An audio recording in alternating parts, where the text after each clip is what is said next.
GNCC on Racer TV is back this weekend. The Hoosier GNCC, and boy, 5 rounds under our belt, and it is a perfect Bryson Neal, the Bidwell Bullet.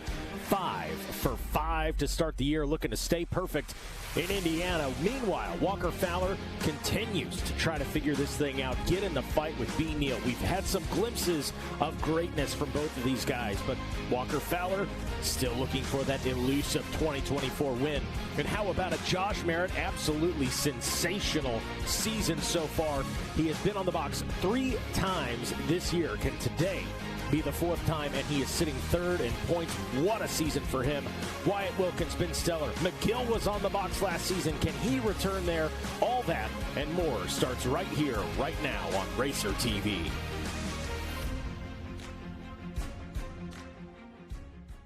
Are you ready to go? GNCC Racer!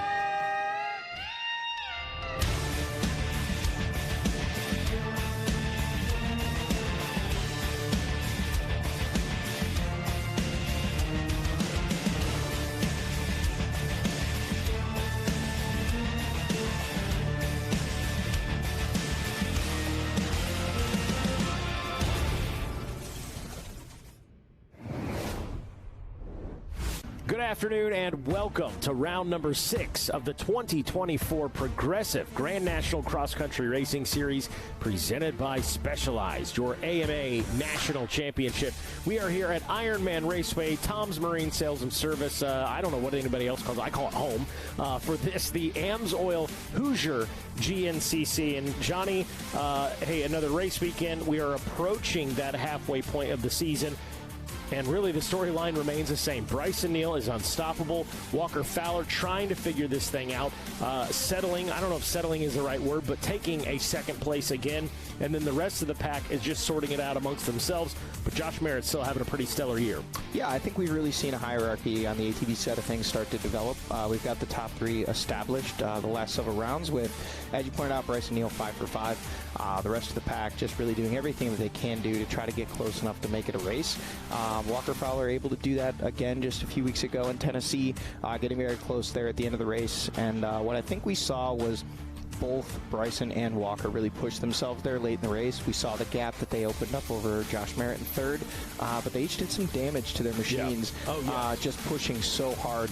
Something we haven't really seen probably since that 2022 season, where the 2 Titans up front just pushing each other that hard. So some good racing at the front, but ultimately Bryson Neal coming out on top, proving that he is the man to beat here in 2024 so far. And can't say enough about Josh Merritt. I mean, really has established himself as not just a podium guy, but the podium guy. I mean, he's starting to own that 3rd place spot on the podium here in 2024. Yeah, and I love the enthusiasm from Josh Merritt as he comes off of the track, getting that checkered flag. He's stoked on these podiums, but eventually it's going to be one of those things where he says, okay, I'm happy. This was another day at the office. Now what do I have to do to take that next step up and maybe get in the fight a little bit, mix it up at least, if nothing else, with B. Neal and Walker Fowler? Yeah, I think at this point, I mean, Josh he's not a rookie to the XC1 class. Sure. I mean, he's been in the class a while, and it's taken him quite some time to take those steps, getting his first podium halfway through 2023, and his only podium leading into the season, coming off the rip right at the beginning of the season, round 1, 2nd place position. So really proving that he made some steps in the offseason. And I think he's happy with where he's at. Of course, he wants to try to win races. He wants to try to get up in there and mix it up with Bryson and Walker. But at the end of the day, when he's on the box, this is a kid that's been chasing this dream since he was a youth rider. Yeah. To be on the podium after so many years in the XC1 class, it is still exciting for him, and rightfully so. He's thrilled to be there. Yeah, absolutely. Certainly deserves to be there. He has earned that spot. There is no doubt. Highlighting some other guys I know, believe it was Adam McGill got a podium here last year for the Hoosier. Maybe he can turn back the clock a little bit and do it here. The Hoosiers down out here in Indiana, they love him. There is no doubt about that. There'll be some McGill fans out there. And let's talk about our buddy Hunter Hart. It has not been a season that he has wanted to remember at this point, and we took a little heat for some of the things we said, but you know what? the proof is in the stats. And right now, I think if you're Hunter Hart, you just say, okay, let's throw out those first 5 rounds. It's a wash. Let's do something right today. Let's get in the fight, mix it up, and maybe get a podium today to get this thing turned back around. Yeah, I mean, I think there's a couple guys that really have an opportunity here today to kind of get their season tracking the way that they wanted to. Hunter Hart, surely top of that list. You know, you got to look at, in my opinion, his expectations coming into 2024. I think we all had him pegged, obviously, the number 2 on the machine. He was the closest to being able to run with Bryson last year. And I think kind of everybody was expecting him to maybe be that guy that took the fight to Bryson. Now, 5 rounds deep into 2024, lining up today for round 6. I think if you're Hunter, you just got to focus on individual races. He's got the speed. He's got the program. You know, the kid can haul the mail. It really comes down to, I think he needs to, I don't want to say lower his expectations, but let that pressure off his shoulders a bit, because through 5 rounds, it's been a bit of a dumpster fire for him. And it's, you know, if he can come out swinging, he's surely capable of getting on the podium and fighting for a win today. That'll get the season right back on track, and next thing you know, all these rough races are just a distant memory. Wyatt Wilkin, another rider we need to mention. For sure. Up in the mix, already on the podium once in 2024. You know, solidly inside the top 5 most of the races so far this year, and, you know, a lot of guys going fast, so it's going to be exciting action out there for sure. Can't wait to see it out of the XC1. Let's highlight the XC2 a little bit. Alex Tiemann coming off a big win, more importantly now with that points lead. But this XC2 class, Johnny, it's always stacked. There's always hungry guys in there, but we have got at least a 3-way fight. You can throw a couple names there in the mix if some things go right for them, but between Tiemann, between Grayson Eller, and Braxton Gross, who had some success just a weekend ago on the West Coast as well, really making that XC2 fun to watch. Yeah, I think what's so exciting about that XC2 battle here in 2024 is a lot of new names, a lot of new faces. Alex Tiemann, a relatively unknown coming into last season, ended up winning that College A championship. Came out in his first XC2 race at Ironman at the end of 2023, grabbed the win. A lot of expectations. Then the buzz in the offseason was not even racing. Was just going to do some locals. I think some people came together, gave him some support, a little bit of coaching, and kind of prodding and said, hey, you can fight for the title, and he's out there doing just that. You mentioned Braxton Gross. I mean, you want to talk about an all-hands-on-deck effort. I mean, racing in Tennessee, immediately leaving, getting on an airplane, flying to California to race in Blythe, and actually winning the Works race on Sunday, just, you know, less than 24 hours after the GNCC. Right in the mix for that championship battle on XC2, and can't say enough. Grayson Eller, you know, a rider we know is up in there, already grabbed some wins. James Glauda, I mean, there's a long list of riders there in that XC2, and it's younger riders. It's riders that are really establishing themselves, and it sure is exciting to watch. We're going to let our man Mikey Waynes go down, do some 10-second calls. We're going to get a word from our sponsors. We'll be back with all of the live racing action here on Racer TV.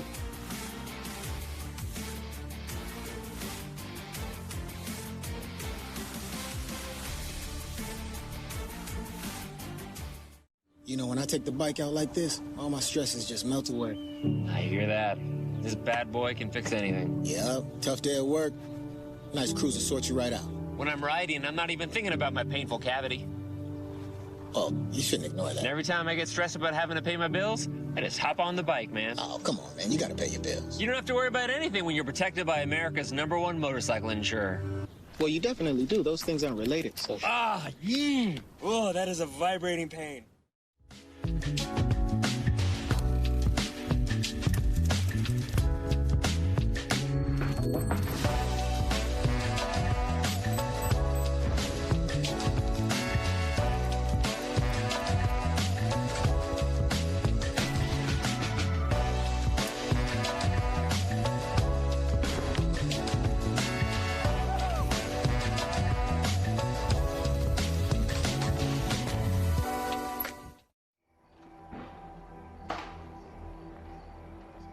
Every generation believes they've invented the best way.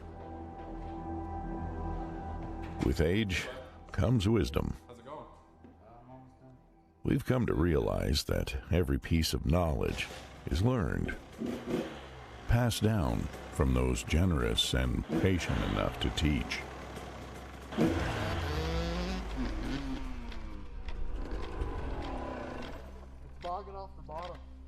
Take a look. Legacy.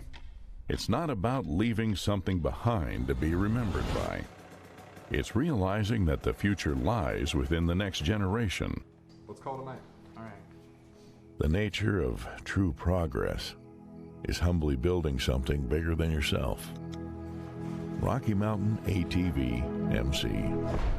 This is our legacy. Progressive GNCC Racing is brought to you by Progressive.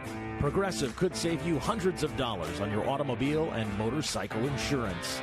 Specialized E-Turbo bicycles. It's you, only faster. RockyMountainATVMC.com. Get ready. You know, when I take the bike out like this, all my stresses just melt away. I hear that. This bad boy can fix anything. Yep, tough day at work. Nice cruiser sorts you right out. When I'm riding, I'm not even thinking about my painful cavity. Oh, you shouldn't ignore that. And every time I get stressed about having to pay my bills, I just hop on the bike, man. Oh, come on, man. You gotta pay your bills. You don't have to worry about anything when you're protected by America's #1 motorcycle insurer. Well, you definitely do. Those things aren't related, so... Oh, that is a vibrating pain.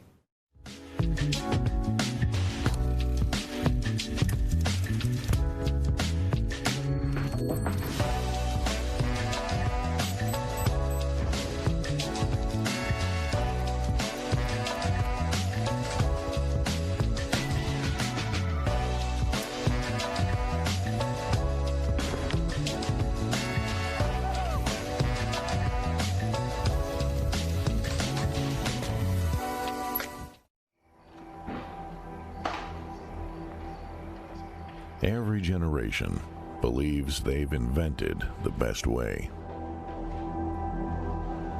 With age comes wisdom. How's it going? We've come to realize that every piece of knowledge is learned, passed down from those generous and patient enough to teach.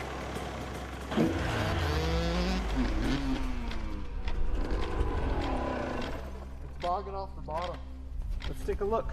Legacy. It's not about leaving something behind to be remembered by. It's realizing that the future lies within the next generation. Let's call it a night. All right. The nature of true progress is humbly building something bigger than yourself. Rocky Mountain ATV MC. This is our legacy.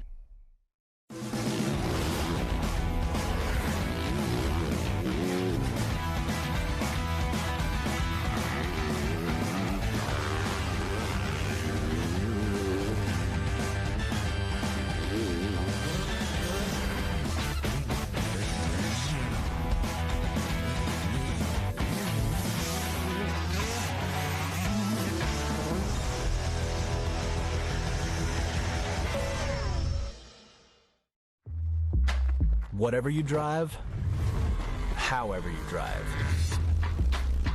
AMSOIL specially engineers lubricants to maximize power, performance, and protection in your vehicles, so you can work hard and play hard with confidence.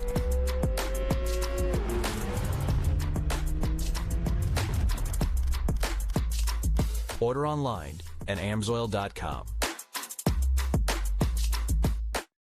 Unleash aggression, reliability, and premium quality with Kenda tires.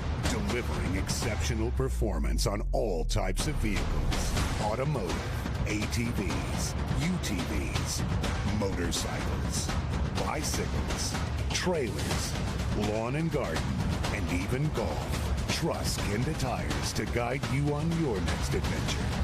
Kenda, designed for your journey. Born of family values and a homegrown work ethic, Cometic Gasket seals your machine so you can focus on the finish line. Cometic Gaskets are the competitive standard for racers who demand the very best inside their engine. Cometic Gaskets are always constructed from superior materials designed to perform in the most demanding environments. Whether it's a championship on the line or a day in the dirt with friends, professionals and enthusiasts alike depend on Cometic. Cometic Gasket, sealing championships since 1989. And a good afternoon, and we want to welcome everybody at home watching live on RacerTV.com. Mikey Wayne here. This is the AMSOIL Hoosier GNCC, round number 6 of the 2024 Progressive Grand National Cross Country Racing Series I am multitasking. It is not raining anymore, but mercy sakes alive, did we have the rain coming in? Let's see how we get across this mud right here. Will we make it? Maybe. Oh, yeah, look at that. Full send, baby, full send. I'm going to drop Jeremy Holbert off. Get out of here. Don't fall in the mud, Jeremy. It'd be very embarrassing right there on television. My goodness. George, how are you? All right, I'm across. That's enough of that. Now we can get down to the nitty-gritty and go racing. As you guys are tuning in at home on Racer TV, we are ready for our pro rider introductions.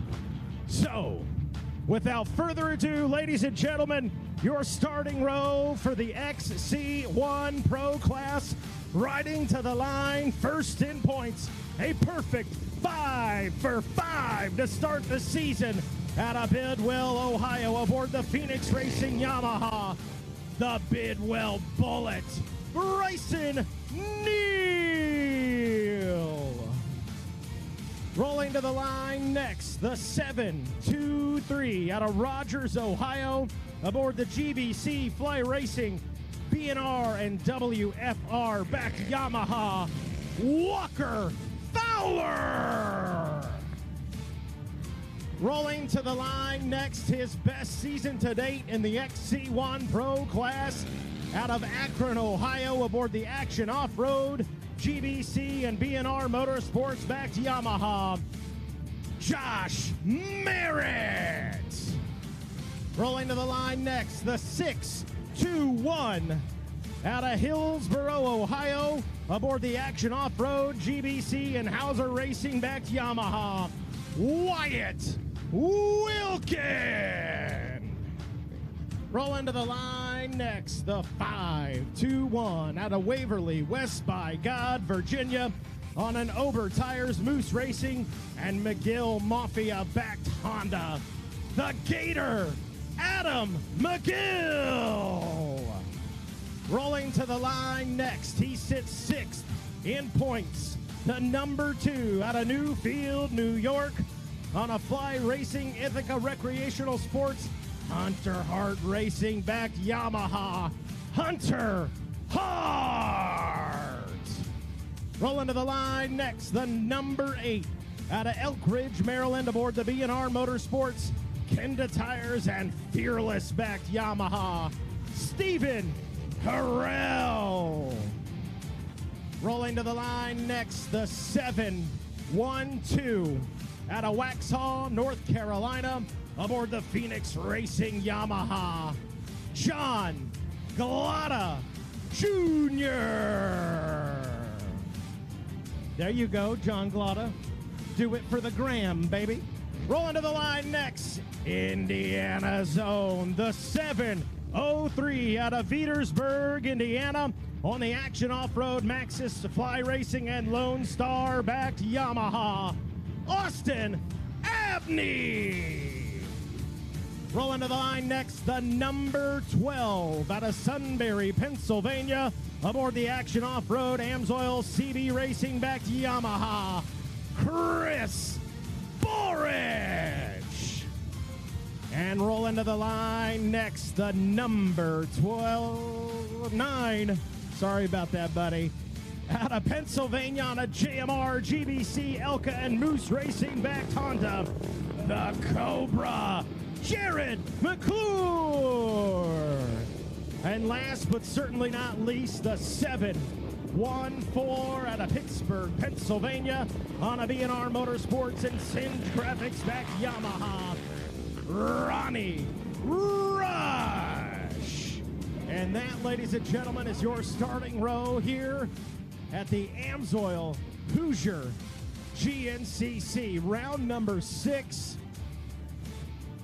And to date, it has been a season of Bryson Neal. 5 rounds in, 5 wins under his belt. He's been challenged, but boy, finds a way to be the first man to find those checkered flags. He's got a pretty healthy points lead coming into it. Walker Fowler has been the challenger most of the time,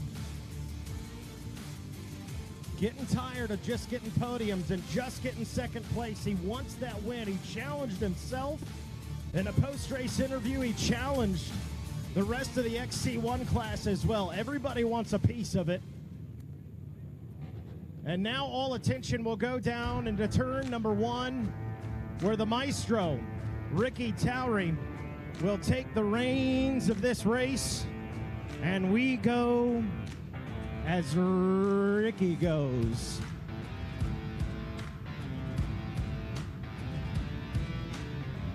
We got a thumbs up from the track crew, and it sounds like we are okay and safe to race with track sweep in. And all attention again will go down into turn number 1. By the way, I want to give a DJ Judd a shout out. That's what's off about my cadence. Normally we got to remove the meat. Well, it's been muddy this morning, so we took the precautions of making sure the Monster Energy Activation Transport didn't hinder our start. So DJ Judd across the way pumping up the jams. Here we go. Ricky Towery now lets our riders know 1 minute. 1 minute until we're ready to go. Hoosier GNCC Racing. As Ricky now will step out, he will look down at his watch and keep an eye on the time. And there it is, the waving of the blue flag waves. Shut them down, shut them down, shut them down. As we are just about ready to roll now here at the Hoosier GNCC. And as soon as we get them shut down, we can keep going. There you go. Are you ready to go GNCC racing? Oh, that's pretty good, but we in the heartland, baby. It is all about Ironman Raceway and the Hoosier GNCC. I'm going to ask you one more time. Are you ready to go GNCC racing? 10 seconds for row number 1, the XC1 Pro. Bang, and they're off. As our riders jockey for position, around turn number 1 we go. Look at that, the 723 Walker Fowler will grab the Canati Tires Whole Shot Award. An early lead. Mercy sakes alive, we got us a good one going down, baby. XC2 Pro-Am class, 10 seconds. B&R Motorsports Whole Shot Award up for grabs. Alex Tiemann, Keaton Henderson, Jeremy Ledon, Dalton Keys, Grayson Eller, Danik Packin, Christopher Howard, Braxton Gross, Brandon Owens. 6, 7, 9. No, not 6, 7, 9. Might have been the 6-2-2. We're going to have to look at the replay on that. May have been Dylan Walraven. Here we go. 10 seconds. Junior A 19 plus, Corey Vandelender, David Machisco, Ryan Hendershot, Rich Lozelle, Riley Salick, Ryan Brokert, Connor Brandt, Trevor Furby, Ethan Meyer.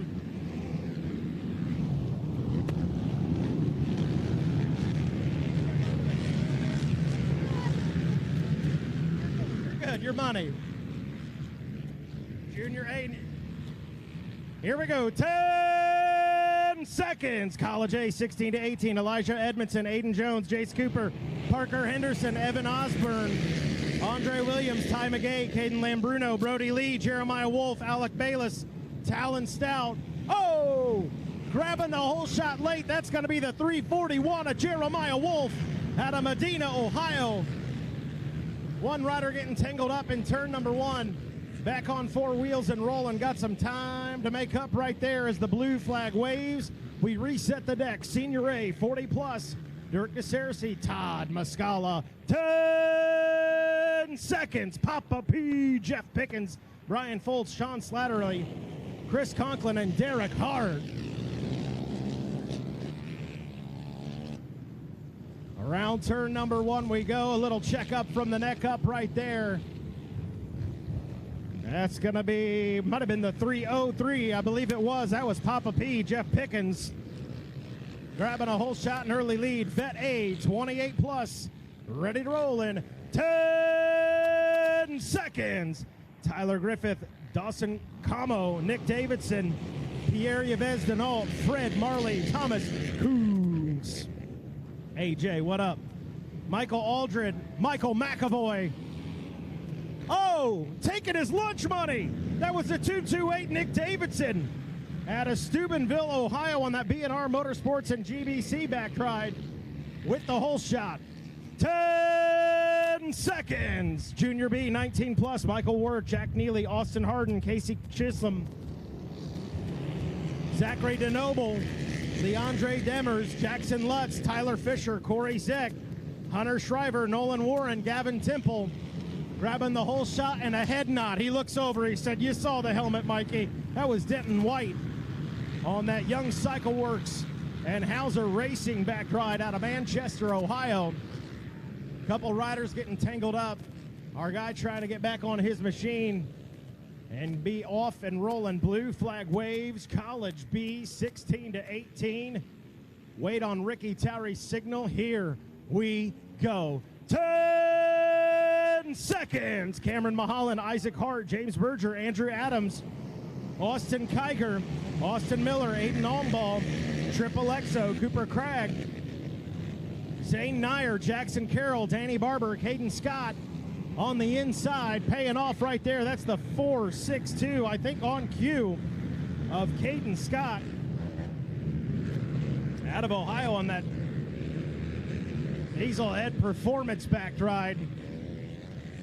10 seconds. Senior B, 40 plus. Shane Worth, Ricky Lewis, Ben Dunlap, Russell Fry, Bobby McCauley, Sean Stratton, Paul Gerke, Forrest Cross, Aaron Delancey, Chad Wallace, Mike Bowers, and Steve Kiggins. Round turn number one. Woo, getting her up on two wheels. Has to check up a bit. Oh, Rubbins racing. That's what we're here for. Boy, it looked like a 4.83. It is the 4.83 of Paul Gerke at Helena, Illinois on that full throttle Power Sports backed Honda. 10 seconds. Vet B, 28 plus. Clayton Kawasaki, Tanner Dovisick, Simon Morin, Dustin Briscoe, Donald Spurgeon, Clint Watson, Eric Murphy, Christopher Streebing, Patrick Resigno, William Barger, Zach Bothwell, and grabbing the whole shot's going to be the 819 John Higgins aboard that Yamaha out of Waynesburg, Pennsylvania. And that, ladies and gentlemen, is a clean starting line. Looks like all of our machines are off and rolling. You are free to move about the country. If you're at home, hey, we got a word from our sponsors. And when we come back, we'll have more from the Amsoil Hoosier GNCC. Can Walker Fowler hang on for his first win of the year? All that and more coming up right after this.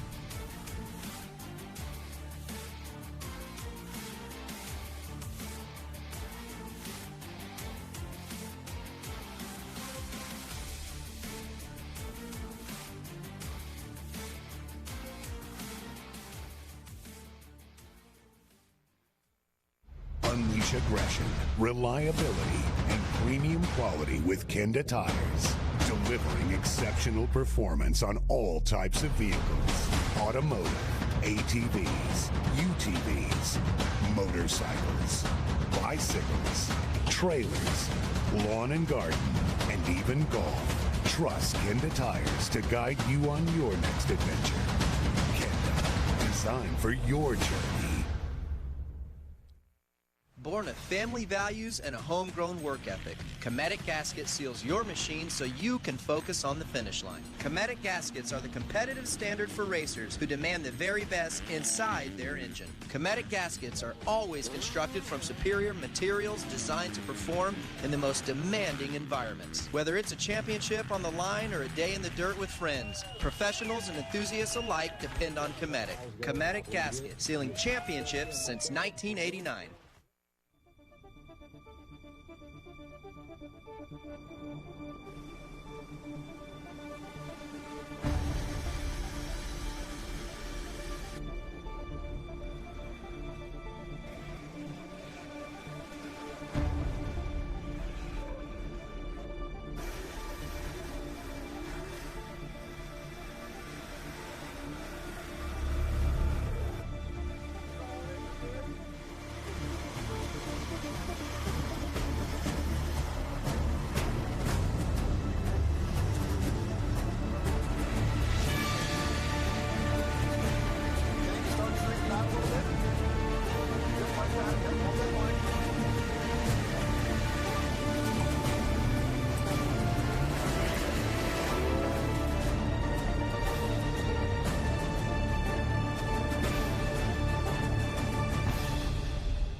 Progressive GNCC Racing is brought to you by Progressive. Progressive could save you hundreds of dollars on your automobile and motorcycle insurance. Specialized e-turbo bicycles. It's you, only faster. RockyMountainATVMC.com. Get ready. Hello, everyone out there on Racer TV. Welcome to Indiana. We are here in Crawfordsville for the 2024 AMSOIL Hoosier GNCC. This is round number 6 of the 2024 Progressive Grand National Cross Country Series presented by Specialized. My name is Jackson Burrow, and I'm alongside Zach Herron to bring you today's race. Stay tuned as we turn things over to Zach for the start recap. Yeah, thanks, Jackson. What a weekend it has been already. We talk about rain, sun, dust, mud. We usually get a little bit of all of it over the course of a weekend. We get a little bit of all of it out here just today. We take a look at the Specialized start recap. As you can see, the rain came this morning. No matter, we got a great racetrack in store for this afternoon. And look at this. Talk about a great race. There comes Walker Fowler out of that XC1 Pro class, up the inside, grabs the whole shot. He's got company coming along with him, though. There's the Gator, McGill, pushing, trying to make his way into second place. Looks like that might have been Merritt back there as well. A tough start for Hunter Hart. He finds himself back in the pack, as does Bryson Neal. Now, back of the pack for Bryson is anything less than first. He's in about that 4th or 5th place spot. We take a look at the XC2 Pro-Am class. You saw 2 different lineup attempts. Some guys running that far inside, some the far outside. It was a Yamaha rider. We weren't able to get a number on him because look at this. 3 wide as they exit turn number 1. The battle is on in the XC2 for the whole shot. I know Grayson Eller was up there as well, but yeah, when it's too close to call, Jackson, you know you're in store for 2 hours of great racing. The Specialized start recap giving us a look as to what's to come out here for round number 6. So how about that? Taking a look, believe we're going to get a look at the track map. Jackson, we've talked about this today as well. Our last round, known as the old school GNCC, a lot tighter, a lot slower speed, a little bit different out here this weekend. This is our kind of GNCC. This is what we're used to, a little higher speeds, some open field sections, as well as some tighter weaving wood sections as well. Exactly, Zach. Like you were saying, Tennessee really tight. This is where we're going to see a fast track. These riders are going to be slowed down just a bit by the weather here today. Like we said, it's not rained a whole lot, but it's rained just enough to make it a rough time. Taking a look at the Yamaha Racing race format, this is going to be a 10.7-mile track. And, of course, this is a 2-hour-long race. And then the XC1 Pro, they can run anywhere from a 201 to 450 cc machine. Same thing there for the XC2 Pro-Am. Yeah, absolutely. Your XC2 trying to put things together. We have our last year's reigning XC2 champ, Stephen Harrell, jumping up into the XC1 class. This, folks, on screen, your Rocky Mountain ATVMC point standings, your top 10 overall. So you get a little bit of XC1 and XC2 in this. But right now, it is all Bryson Neal when we talk about four-wheelers. The guy is undefeated, 5 for 5 coming into the weekend. Behind him, Walker Fowler, multi-time champ, certainly making it known he is not happy with getting anything less than first. He's tired of the, I'm on the recovery, I'm on the men. He wants to go out and make a statement. He did that by grabbing the whole shot just a minute ago. And then Josh Merritt, we talk about it. He's not a guy that can get podiums. He's now a podium guy that can fight for second, fight for wins, and he's trying to do just that. How about it? Wyatt Wilkin still running strong in the 4th place spot. The Gator, he's feeling dangerous out here this weekend as well. And then just behind him, Hunter Hart, a guy with a lot to prove out here this weekend. He's got a little bit of a chip on the shoulder and something to prove out here at the Hoosier. Zach, do you think this could be the race that we see somebody overtake the big bad Bryson Neal? Well, we've got all of the pieces falling into place. Now, by all means, we're not rooting against Bryson Neal, and we want to make that clear. But, man, it has just seemed like we have needed something to get thrown at the number 1. The Phoenix Racing Yamaha has just been unstoppable, and it's been sometimes right from the green flag. He's got those starts figured out, usually doing a little fist pump as he comes across. And, man, Walker Fowler said, you know what? We talked to him. I actually talked to him off of the podium after the last round. He said, you know, my problem, man, is we give it to him in the first 10 seconds of the race. He said, I have got to get in front of him off the start. From there, I'm going to find out what I'm made of. He's going to take everything that I've got. And, man, look at this. Walker Fowler was able to do just that. He executes the start. And as far as we know, this is still him all by his lonesome out front leading the way right now. And I think Walker has it figured out. That's definitely what it's going to take. These riders are going to have to get ahead of Bryson Neal.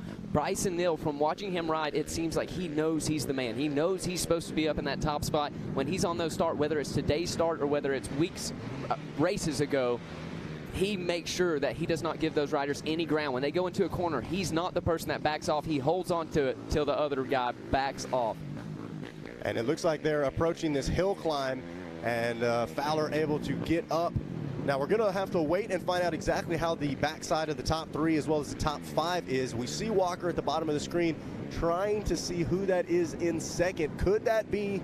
It's Bryson Neal on the big #1 machine.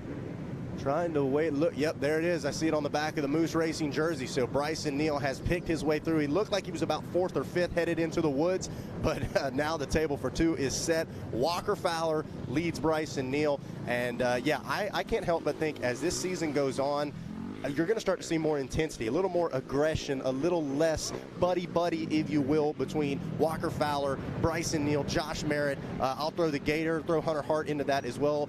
These guys, a ton of respect, a ton of sportsmanship between them, but they are sick and tired of watching the #1 run off with wins. And so Walker Fowler right now, we're not quite down on the strategy yet, all right? I don't know whether Walker's putting a sprint down or whether Walker's saying, hey, I know Bryson's probably right behind me. I don't want to drain my batteries too soon.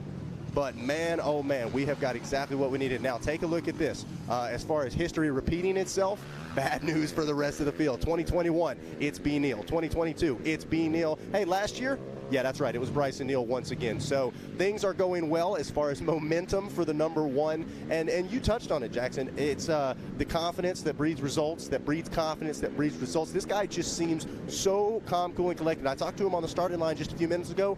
It's like the guy didn't even know he was about to get into a race. And so that kind of peace of mind and peace of knowing my program is exactly what I need, that is dangerous for the rest of the field. But that's the type of thing where you need somebody to kind of grab you by the grab bar and rattle you up a little bit. Walker Fowler says, I'm the guy to do just that.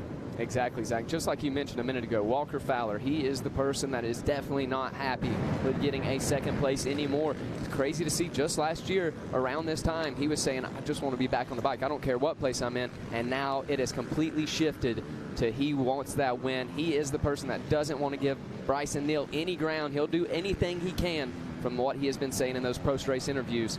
Yeah, it is going to be very exciting to see how these next couple minutes shape out, because I think that is going to really tell the tape. Oh, look at this. These guys going through some deep water sections, slowing way down, protecting the machine.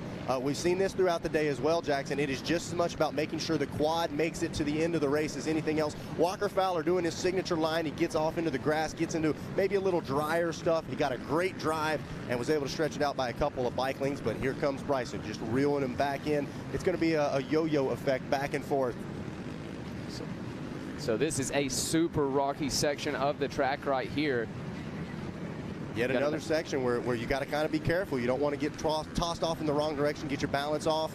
And it looks like Walker was actually able to get the best of that section. Yeah, these two riders making easy work of it. As we see on screen, Walker Fowler leading the way there to your right side of your screen now. Bryson Neal in the #2 spot, tracking him down.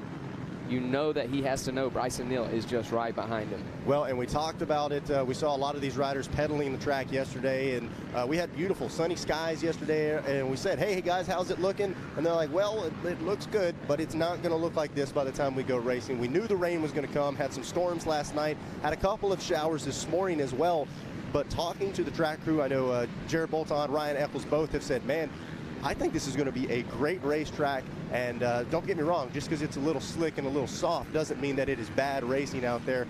Be on the lookout, because you give a good track, you get two riders like this that are fully capable of going wide open, get them at the front of the field early. What more can you ask for? It's going to be a battle royale here today. As we take a look at our Yamaha live drone, and here we go. Walker Fowler still leading the way. There we are, the FMF PowerPoint. They go jetting up the hill. Two different lines for those riders. They split the trees there, and all of the fans, the mud fleas, ready to jump in if needed, but they are just enjoying. And that's what they're enjoying right there, is the Gator. Adam McGill, one of the fan favorites, absolutely flying up the hill, and that might be one of the furthest up positions that we've seen him off the gate. He said it before, man, I just got to get up front early. It's so hard picking your way through this XC1 pack. So many talented riders, and we'll see what the Gators able to do with a third place start there as they pass mile number 6. Love the open sections. If nothing more, then we get a chance to look at the Yamaha Racing live drone. Gabe doing a great job of showing us exactly where your leaders are at. And unfortunately, or maybe it's fortunately, we're probably going to see this. It closes up and it stretches out. It closes up and it stretches back out. Walker Fowler still handling business. And it looks like Bryson Neal able to catch up a little bit of ground, but he is not able to get up as close as you would think he would. So who knows? Walker Fowler, he's holding him off good here in the early stages. Yeah, absolutely. Can't help but wonder what the game plan is. I'm sure these guys have done a lot of what is, a lot of hypotheticals with the team in the truck. Hey, if you get the whole shot and this guy's behind you, don't do this, do that. Looks like we're getting ready to enter. This is a split lane section coming up, so we've already seen Fowler and Neal choosing some different lines headed up the hill climb. Could we see the same thing out here? And we definitely do. So Fowler was kind of at the bottom of the screen, and wow, look at that. There's the pass. Walker going to try to make something happen once again. Split lane section, and I think that's going to do it. Bryson Neal just edges out Walker Fowler. A huge shakeup early on lap 1. How about that? A new leader, Bryson Neal, takes over the lead as we see Adam McGill on screen. So McGill just out of eyesight from this battle royale. And he's probably not going to be stoked to learn that the number 1 has made the pass as well. We welcome Johnny G, Eagle Eye, into the booth. Now, Johnny, you caught that pass right as it happened. If you're Walker Fowler, where's the intensity at right now? Is he trying to get right back around him, or is he going to try to settle into this pace? I think you're going to see Walker kind of size Bryson up and buy that. I mean, see if he's able to keep pace. I mean, obviously Bryson started a few positions back, was able to make those passes early on and bridge the gap to Walker. You can see they've started to pull away a little bit from everybody else. Now the question is, will Bryson Neal be able to run away, or will Walker Fowler be able to latch on? Big opportunity here for both these guys. Bryson out front, this will be the only time during the race that he will have clear track. Keep that in mind, folks. By the time they complete lap number 2 or lap number 1 and get even part ways into lap number 2, they're already going to be into lapped riders, which makes it that much harder to try and pull a gap. So if he's going to try to get away, going to try to sprint, now's the time to do it. If you're Walker Fowler, you can't let that happen. Now, we've heard a lot about bottlenecks, lap traffic, kind of altering the running order of some of these races. The conditions, we saw the rain earlier today. We had some last night as well. The racing line, pretty good, but a couple of feet to the left or to the right, you could find yourself in thick, sticky mud that could just stop all of your momentum entirely. Yeah, that's very true, Zach. I mean, this course is really developing, not only lap by lap, but really minute by minute. I mean, you can see on screen, the sun is out right now. It's a beautiful day here in Crawfordsville, Indiana. The wind is blowing and blowing hard. That's drying everything out really quickly. Obviously, we know we had some rain. It was actually dusty conditions here throughout the day yesterday. We had some rain later in the day, kind of dampened things up, and then overnight, really, really downpoured. And even this morning, we got some heavy, heavy rains that turned what was kind of loamy, dusty soil into mud. That said, it's drying up quickly. I think we're going to see this course continue to dry up and tack up. That said, I don't know if you guys have talked about it. There is some possible rain in the forecast. We'll see if that actually comes to fruition, or we'll hope to see dry conditions all the way to the end of this one. But one thing's for sure, either way, it's going to be exciting. Yeah, I didn't want to bring the bad juju into the trailer. I've heard a little bit about it. I know a lot of the riders, even on the starting line, kind of scanning that radar. A lot of different decisions, whether it's pit strategy, whatever it is. So we'll wait to see. But right now, yeah, things are looking good. And as far as, were you able to catch that start in person? I did, yeah. I was able to see the start. Looked like Walker Fowler kind of shot out front there quick and early. Bryson Neal was a little bit further back, but man, it was chaos through those first couple of turns. A lot of connections and a lot of bumping and grinding. And that's exactly what I was about to say. Was I couldn't help but notice. I couldn't tell whether it might have been Hart, might have been. Oh, look at that! Huge problems. Bryson Neal flips over. He's picking the motorcycle up, or picking the ATV up, and how about that? Walker Fowler kind of just sat in there. Now, that's a veteran move, it looks like. What were you seeing there, Johnny? It's hard to say, but I think what happened there is Bryson's bike was still partially in the trail. Walker could have possibly, made that move and made the pass, but if he would have had to slam Bryson's bike pretty hard, and it looked, not slam, but bump, and Bryson was actually pinned under the machine. So a classy move there, and I think that would have been reciprocated just the other way. These guys know this is a long race, and they're, again, combatants on the racetrack, but a ton of respect between these two guys. Ton of race wins, ton of championships, a lot of, just camaraderie and respect between these two. And you see it right there. Walker actually backing his machine up a little bit to give Bryson the room to flip his machine back on its wheels and take off.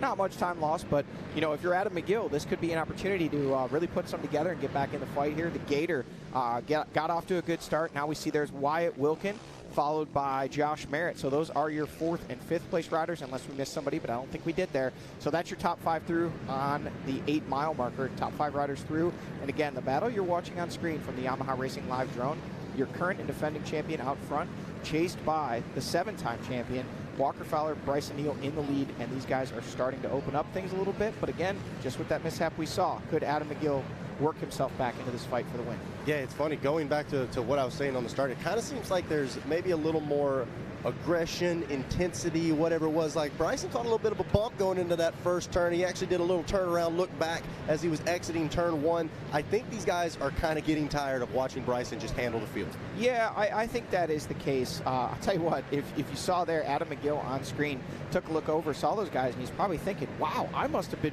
really been doing some good stuff here because I made up some time. He obviously doesn't know that Bryson had that little miscue, but he is still right there, just about 2 corners behind, and very much in this fight right now.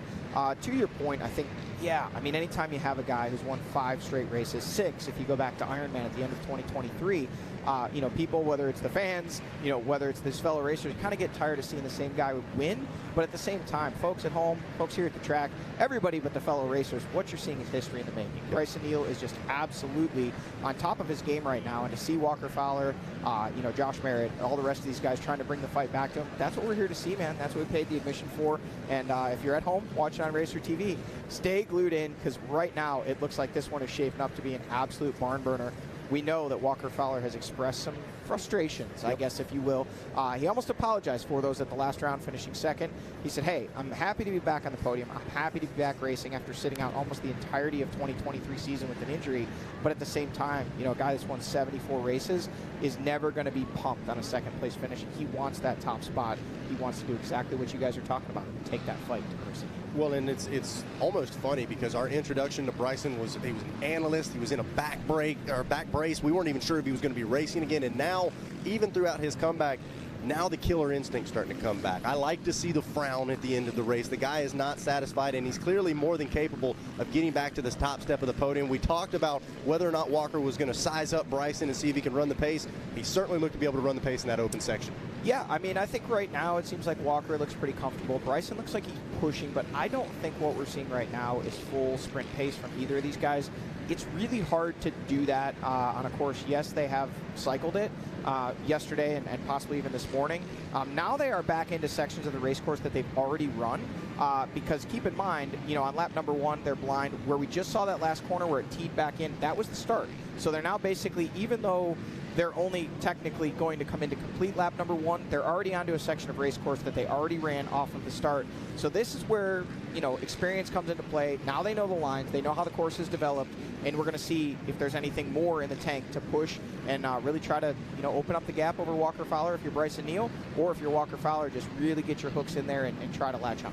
Now, we've talked about you get a little taste of everything out here at the Hoosier. You can see in those open sections really starting to get a shiny, hard-packed base on the open sections, and then still off into the woods. You can see there is still standing water in some of these sections, so riders having to adjust depending on what part of the track they're on. As you see, they make their way through the pit area, and man, how about it? Adam McGill not letting him go anywhere. I was going to ask about this with these open field sections. You get somebody like McGill who can look over and visually gauge. How crucial is that for somebody that's maybe they need that little extra fire to get them going? Oh, credit there. We missed Austin Abney in our last camera shot at the 8-mile marker. Already no goggles on. That's an Austin Abney trademark thing.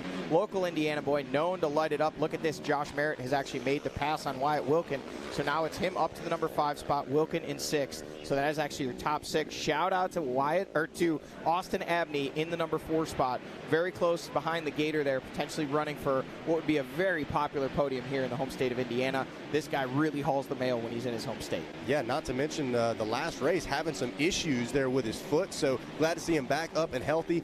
There, Hunter Hart, and then Jared McClure, and I believe Chris Borich, who had a really good start, was up there in the number 2 spot, looking like he's hanging there in about, I believe that would be 6, 7, and 8.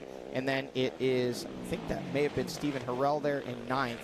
And here they come, checking in. So still pretty much wheel to wheel, and not very far back. Gator, 521 machine of Adam McGill, sitting in that final podium position. And honestly, I think he's actually made up a little bit. Yeah. So, here we are talking about these two potentially pulling away, and Adam McGill stepping in and saying, hey, hold my throttle hand. Yeah. I got something to show you guys. Absolutely. You can't count the Gator out. There goes Austin Abney, and Abney's really seems like he's one of those guys where if he gets a little momentum, if he gets some things going his way, a good start, he gets into a good groove, he's able to run with it, if that makes sense. He's in the home state, he's got the home fans going crazy for him, and he's making the most of it. Like you said, the goggles have come off. At that point, it's like throwing the gloves down. It's game on. Well, I think for Austin Abney, he uses those to get to the first couple turns, and other than that, he's like, yeah, I don't need these things. I've never seen a top racer race without goggles as often as Austin Abney does. I think the rider to watch in that group right there, here we see Hunter Hart again, so this would be our 1, 2, 3, 4, 5, 6, 7th place is Hunter Hart. Then it's McClure in 8th. That is Borich there in 9th, and that is Brandon Owens. I can tell you right there, I don't even need to refresh scoring. That is your XC2 leader. He is absolutely on one. And then it's Stephen Harrell. So Brandon Owens, your XC2 leader, absolutely ripping. We know this guy has crazy speed. Ronnie Rush checking in. We'll check and see where that puts Owens in the overall, but would not be surprised to see him up, not quite in the top 5, sitting in the number 6 spot on that Sturdivant Racing Yamaha. Brandon Owens, I know you guys probably talked about him a little bit last year, but it was just, unfortunately, a story of inconsistency. Crazy fast, could just never seem to get that machine to the finish line. Whereas this year, man, this guy coming back with that Sturdivant Racing Yamaha team, and it's looking like he's got something going, and so far is putting an absolute beating on this XC2 class here. Again, only 1 lap of racing, but he is absolutely gone. Well, and Owens lined up to that far left-hand side off the start, and he almost didn't even have to make a turn. He just angled that whole start straightaway, was able to grab that whole shot, and so, yeah, Owens is feeling feisty out here at the Hoosier right now. Yeah, absolutely. Our second place in XC2 has checked in Tavin Cook out of Waterloo, New York, 49 seconds behind Brandon Owens after 1 lap of racing. So shout out to him, currently in a podium position, but all those XC2 guys need to get it moving if they want to catch up to Brandon Owens. So taking a look, there are your leaders back on screen. Bryson Neal across the bridge, and you can see some of that hard-packed slick. You see Walker Fowler, a little slideways there coming through the corners, and McGill not letting them go at all. Yeah, shout out to Adam McGill, riding very well, able to really manage this pace quite well right now. And what we're seeing is he's not letting these guys get away. Then it is Austin Abney there on the 703 machine in the number 4 spot. I think we need to keep an eye out for the number 5 of Josh Merritt. He made a pass around Wyatt Wilkin and likely will be the next rider, and there he is. I think he's going to be looking ahead, trying to push up to close that gap to Austin Abney and possibly drag Wyatt Wilkin with him. So that is your 4th, 5th, and 6th place riders through. We'll wait on our 7th place rider, which last we knew was the number 2 of Hunter Hart. Got to talk to him a little bit before the race. Mikey Waynes did, kind of got an update on how things have been going, got his insight, alluding to the fact that maybe that injury he had coming into Florida kind of weighed a little more heavily on him and his program than he let on. Said he wasn't really able to ride and train, and seems like that could be a big factor of what has been affecting his results. A lot of speculation, but it was good to hear from Hunter himself, kind of what he thinks it is that's going on, that obviously is, not had him up towards the front where we're used to seeing him. Yeah, without a doubt, I think coming into the season there was some expectation, some pressure on Hunter Hart, and we knew he had a big get-off. I had seen some pictures of the crash. I had seen some pictures of the leg, but it's tough to judge, right? I mean, I know these guys, they don't want to show any weakness, show any hands, but it's also tough for us in the booth when it's like we know this guy's capable of fighting for wins, fighting for podiums each and every round, and he's not able to do that. It kind of leaves you questioning exactly what's going on. So Hunter providing a little bit of clarity, still says he's on the mend some, not quite back at 100%, but I think as long as he's able to keep building each and every round, maybe get a little more riding like himself, then we'll be able to see Hunter Hart back up into the mix where we want him at the top of the field. Little update here from our live drone. Looks like Bryson Neal starting to pull away. It's not a huge gap, but what was just a couple bike lengths has now become a couple seconds. If you're a Bryson Neal fan and you want to see the Bidwell Bullet make it 6 for 6 here in 2024, this is starting to look like he may be showing the pace to put himself in position to possibly do that. But again, this is just one section of racetrack. But man, it's been fun to watch these back and forth, almost the stopwatch battles. We haven't seen a lot of wheel-to-wheel racing between these two. It's more been, Bryson out front, Walker trying to run him down, where today, Walker was out front right from the rip, and Bryson able to make the pass. We'll see how it materializes, but right now Bryson proving to have just a little bit more pace than the 723 and starting to open up a gap. Well, and the thing is, it's like it's hard to point at one thing in particular. Like it's little minute things better in little spots that build, and then all of a sudden you look and you're like, he's got a gap built up. He takes a little glance over the shoulder there as they head up to the hill. There you see Neal choosing that far right-hand side. Fowler does as well.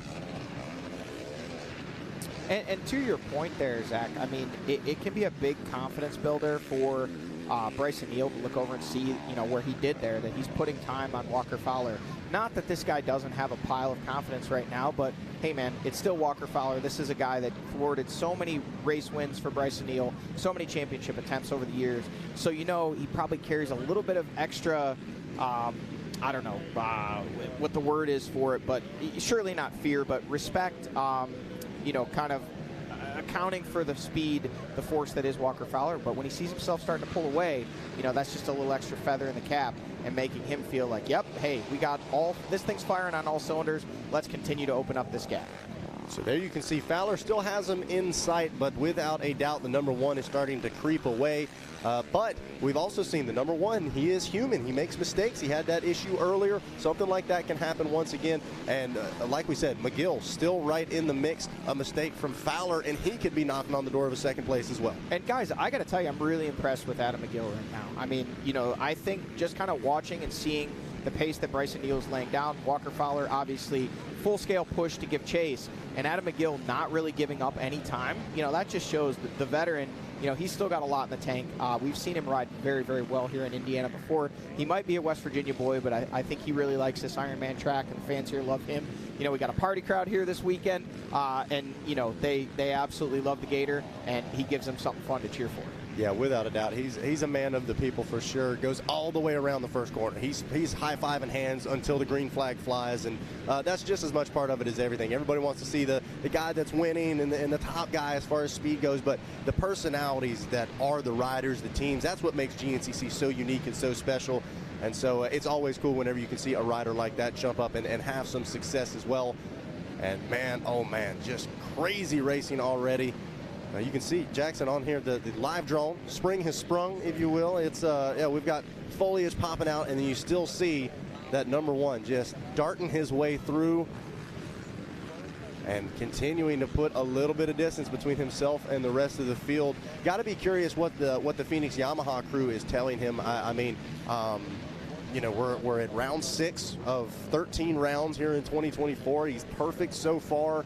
I can't imagine that that's really creeping into his head yet. Nobody's probably sitting there talking about you could do it. Somebody's probably mentioned that it was possible, but as far as in the camp of the number one, I don't think perfect seasons start yet.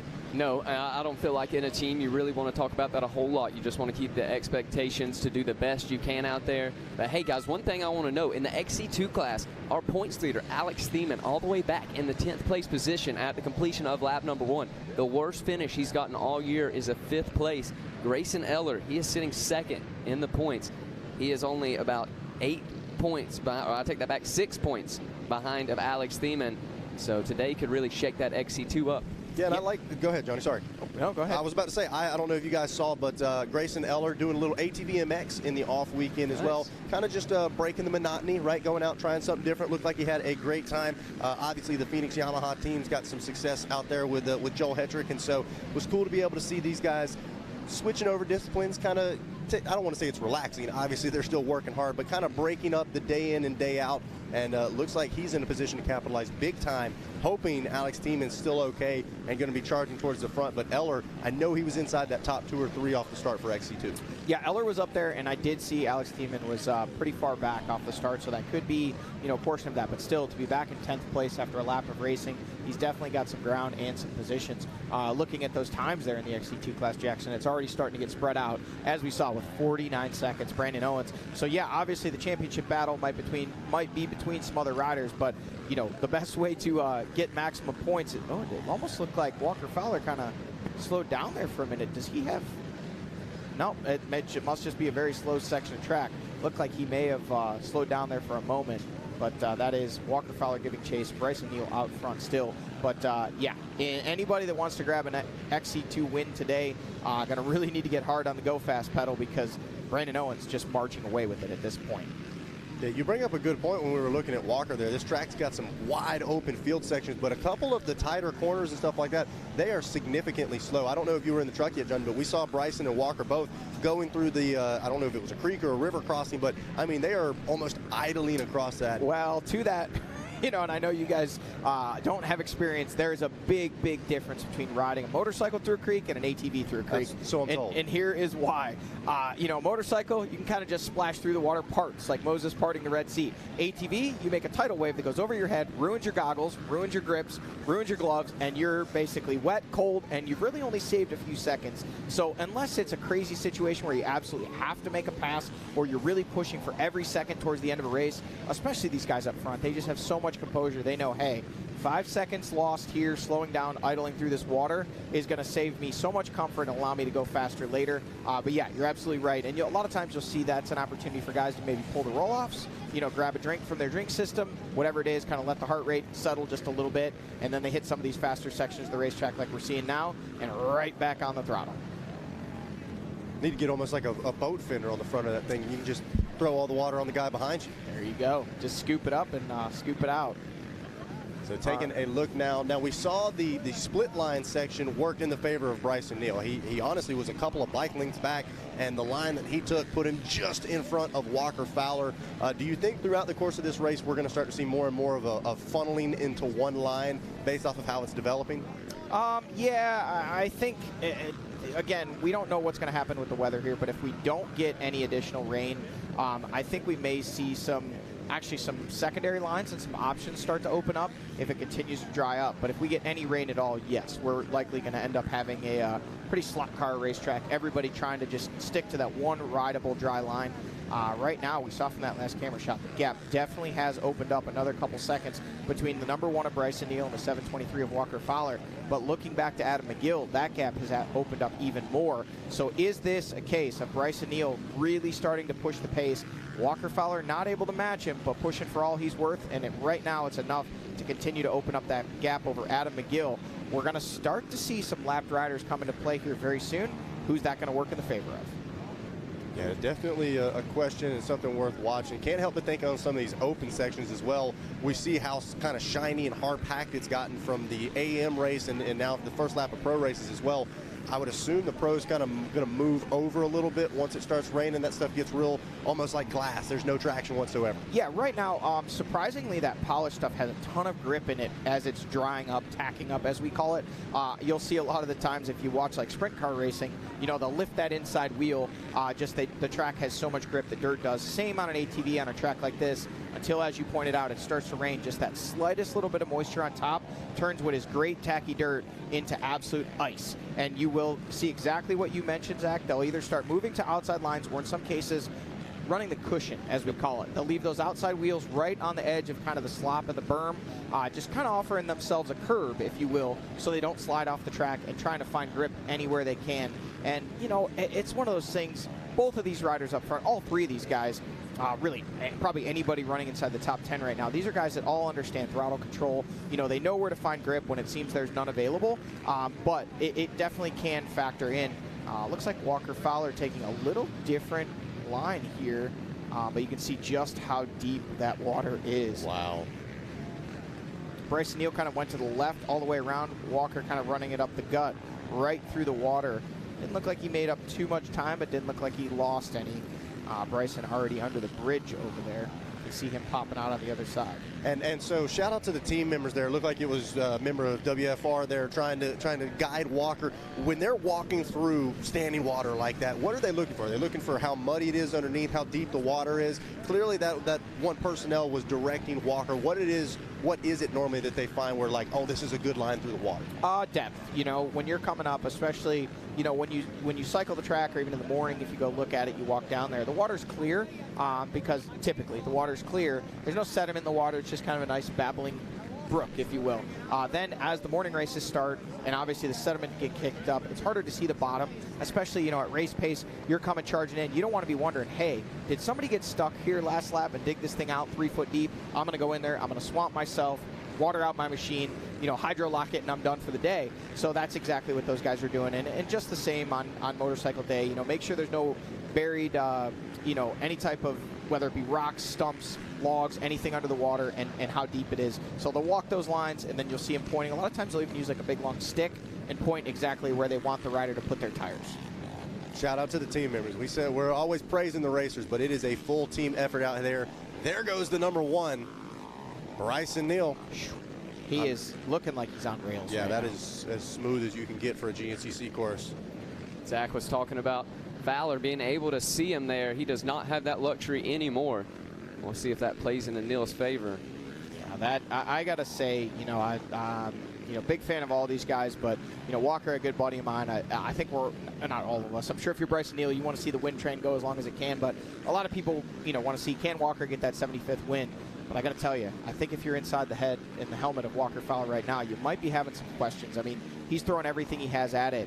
And honestly, right now, Bryson Neal literally just rode away from him in the last couple miles. Again, there's still so much racing. We don't give these trophies away. But Walker Fowler really needing to dig deep, find something special, figure out what it is that Bryson's doing that's allowing him to make those couple seconds here and there and try to latch on and go with. But right now, Bryson's been able to do exactly what you need to do if you're in the position he is. He's lost the sight, lost Walker Fowler enough that Walker can't see him, and then it's so hard to chase and so hard to pace. Well, and we talked about Walker Fowler. He shows. He's got emotions, right? This is kind of, it starts to bother him, starts to make him frustrated. I know the one race we were talking about, though, it was Walker and Hunter coming through the pack, trying to make up all this time on Bryson Neal. It's a different story today. He was there, he had the spot, and like you said, he's kind of watched Bryson stretch this out. Can't help but feel like he's going to be a little more frustrated with that. Sure, I think there will definitely be a component of frustration, but I think if you are Walker Fowler, you also have to look back and really just kind of, have that perspective and say, like, okay, yes, and again, we don't know what the outcome of this race is going to be, but if he ultimately doesn't get the win, if he's not able to fight Bryson all the way down to the end, he did do it for a lap today. I mean, wheel to wheel, they kind of matched each other. And I think the main thing is just trying to prove yourself, trying to close the gap down each race. Of course, when you go home after a loss, you want to win the next one. But sometimes when you can't, it's just important to make those incremental improvements and steps towards putting yourself in position to battle for those wins.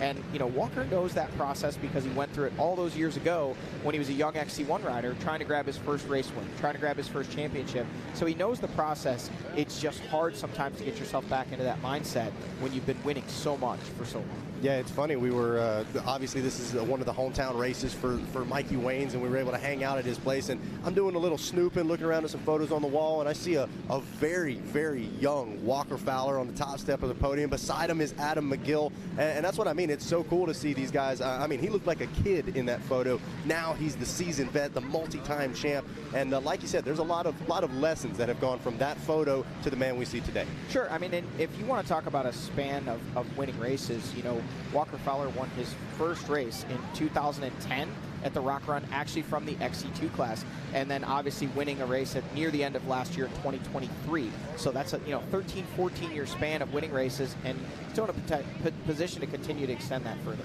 Well, things are heating up for sure out here from the Amsoil Hoosier. We're going to get ready to grab a word from our sponsors, but let me tell you what's happened so far. There it is. It was Walker Fowler grabbing the whole shot. Bryson Neal trying to chase him down. They make their way through the split line section. Two different options. Who's going to come out on top? It was the number one, Bryson Neal, just ever so slightly squeezing out Walker Fowler, who was right behind him in second. And then B. Neal started doing B. Neal things, little by little, inching away. He's got a probably 2 to 3 second gap. He did have a little mishap, stand-up sportsmanship there from both Bryson and Walker. Walker letting him get picked back up and keep rolling. But then we thought the table for two was set. Was Walker going to be able to keep him honest, maybe make a pass back around? They get out into the open field sections. We see it doesn't look like it. It looks like Bryson Neal is going to try to do what he does best, and that is get out front and check out on the rest of the field. Can't forget about the Gator back there in third as well. But right now, who's it going to be, Walker Fowler or Bryson Neal? We'll get a word from our sponsors and be back here on Racer TV.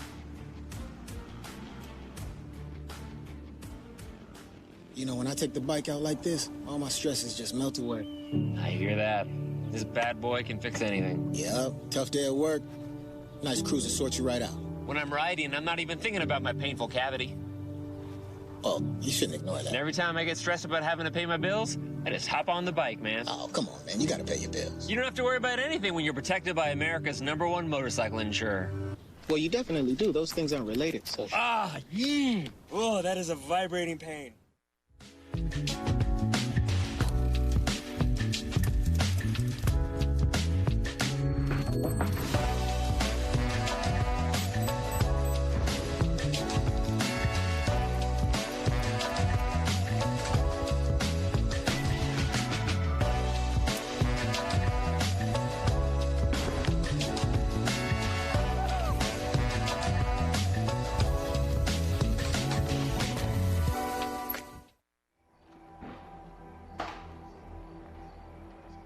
Every generation believes they've invented the best way. With age comes wisdom. We've come to realize that every piece of knowledge is learned, passed down from those generous and patient enough to teach. It's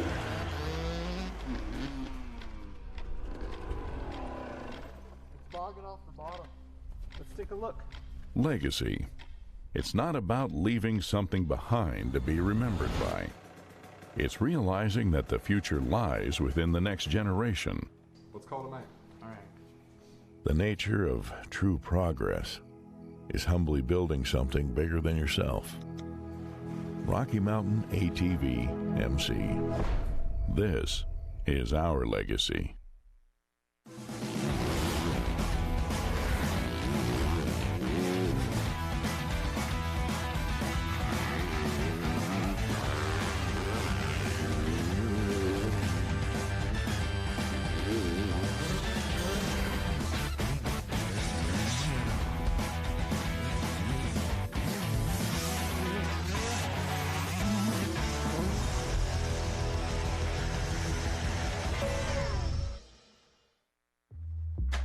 Whatever you drive, however you drive.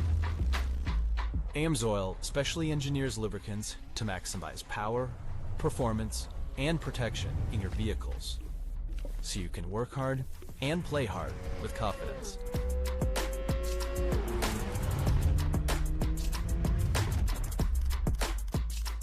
Order online at amsoil.com. Hello, everybody, and welcome back to Racer TV Live. We're here at the Hoosier GNCC. AMSOIL presenting us with the first time we're up here in Indiana of the 2024 season.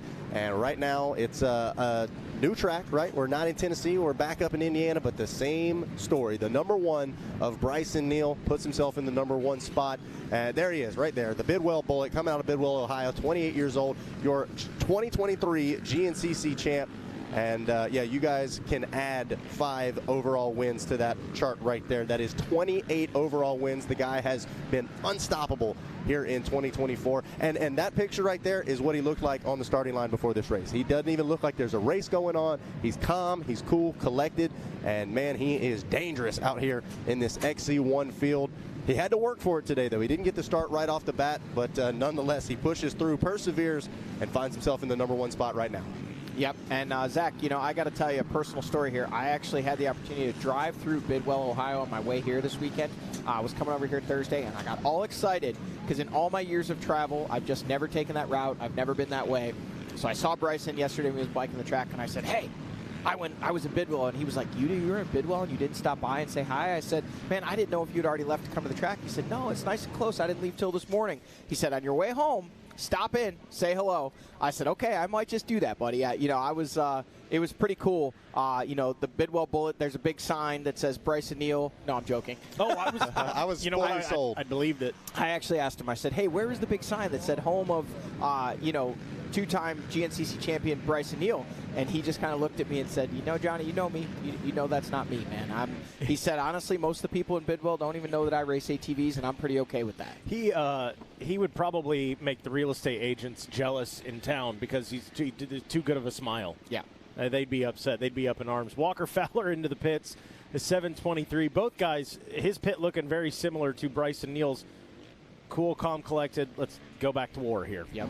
Yeah, and I think maybe we were kind of talking off camera here. You know, where are you at if you're Walker Fowler? Are you kind of disappointed? Are you frustrated? Are you angry? We'll find out after the race, and who knows? Maybe there's a little more in the tank. You know, it's not like Bryson Neal has just run off and left everybody, and he's got this one in the bag by any means. We've still got lapped riders. We've still got a lot of racing left. We've got possible weather, you know, on the horizon. But right now, you know, if you're Walker Fowler looking back at this as you're watching this race, there's Josh Merritt, your fourth place rider. Look at that. He's actually gotten around Austin Abney. So that was kind of what I had anticipated. Not saying that I didn't expect to see Austin obviously honking on it because he is. He's riding very well now in the number 5 spot, and then it's Wyatt Wilkin there in 6. Almost look like a couple raindrops on the camera lens there, boys. Listen, I'm not saying it's going to rain. I'm saying I think it might be raining. Those are two different things. Chief Meteorologist Jackson Burrell standing out in the weather. Is it raining? Thumbs up, thumbs down? Nope, not yet. No, it's all not. Right. But it gonna rain. As a matter of fact, the guys in our producer said, hey, if you're out there operating a camera right now, prepare for rain. So we're prepared. That's actually, they wanted me to bring that up too. Real quick, if you are here on property, be cognizant of the high winds that may come in, especially if you're out there in the woods. Just, keep an eye on your surroundings. Batten down the hatches. Triple J lost an awning last night, I saw. He was so concerned about it too. He talked to me for an hour about how he was going to try to nail it down. So that is a bummer to hear. I might, here in a little bit, now that you guys are talking about this, he's getting nervous now. I might make a trip over there. I got 4 awnings. They're all staked down. Oh, there it is. They've got a lot of weight on them, but I might make a trip here and just lower them down as low as I can get them until I can take them down. I'm always joking, saying the National Weather Service is talking about champagne showers. Does look like we may have more than just champagne spray in here over the next hour or so. But nonetheless, we ain't scared of a little rain. We ain't motocross racers, guys. This is GNC. I said it. I can. I'm going to tell the brethren. Hey, I'm going to step in here and let you guys know. I think Jackson really needs to come in, give you guys some insight. I'm going to go lower some tents. I'll be back. Fair enough. Johnny said, you know what? After looking at the weather forecast, he said, I'm out. I got to go put my awnings up. Johnny G, XC1 speed sprinting out of the Racer TV truck.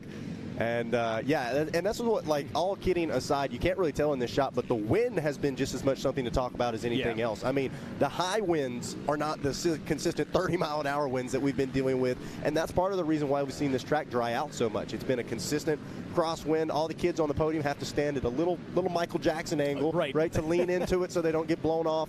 But, nonetheless, the track has been changing a ton throughout the day today. I saw Adam McGill right before Riders Introductions, and he was talking to Big John, and he said, man, talk about a changing track out here today. It's like 3 different tracks all in the course of a couple of hours. Yeah, you said it was Adam McGill that was saying the same thing. When I talked to him down there on Pro Row prior to the race, he's like, Mikey, this was one way this morning when I watched, some of the micros in youth, and then it changed for the AM and it changed for these guys. And yeah, if we get the weather that might be coming here, let's just hope it goes north. I think we're good at this point.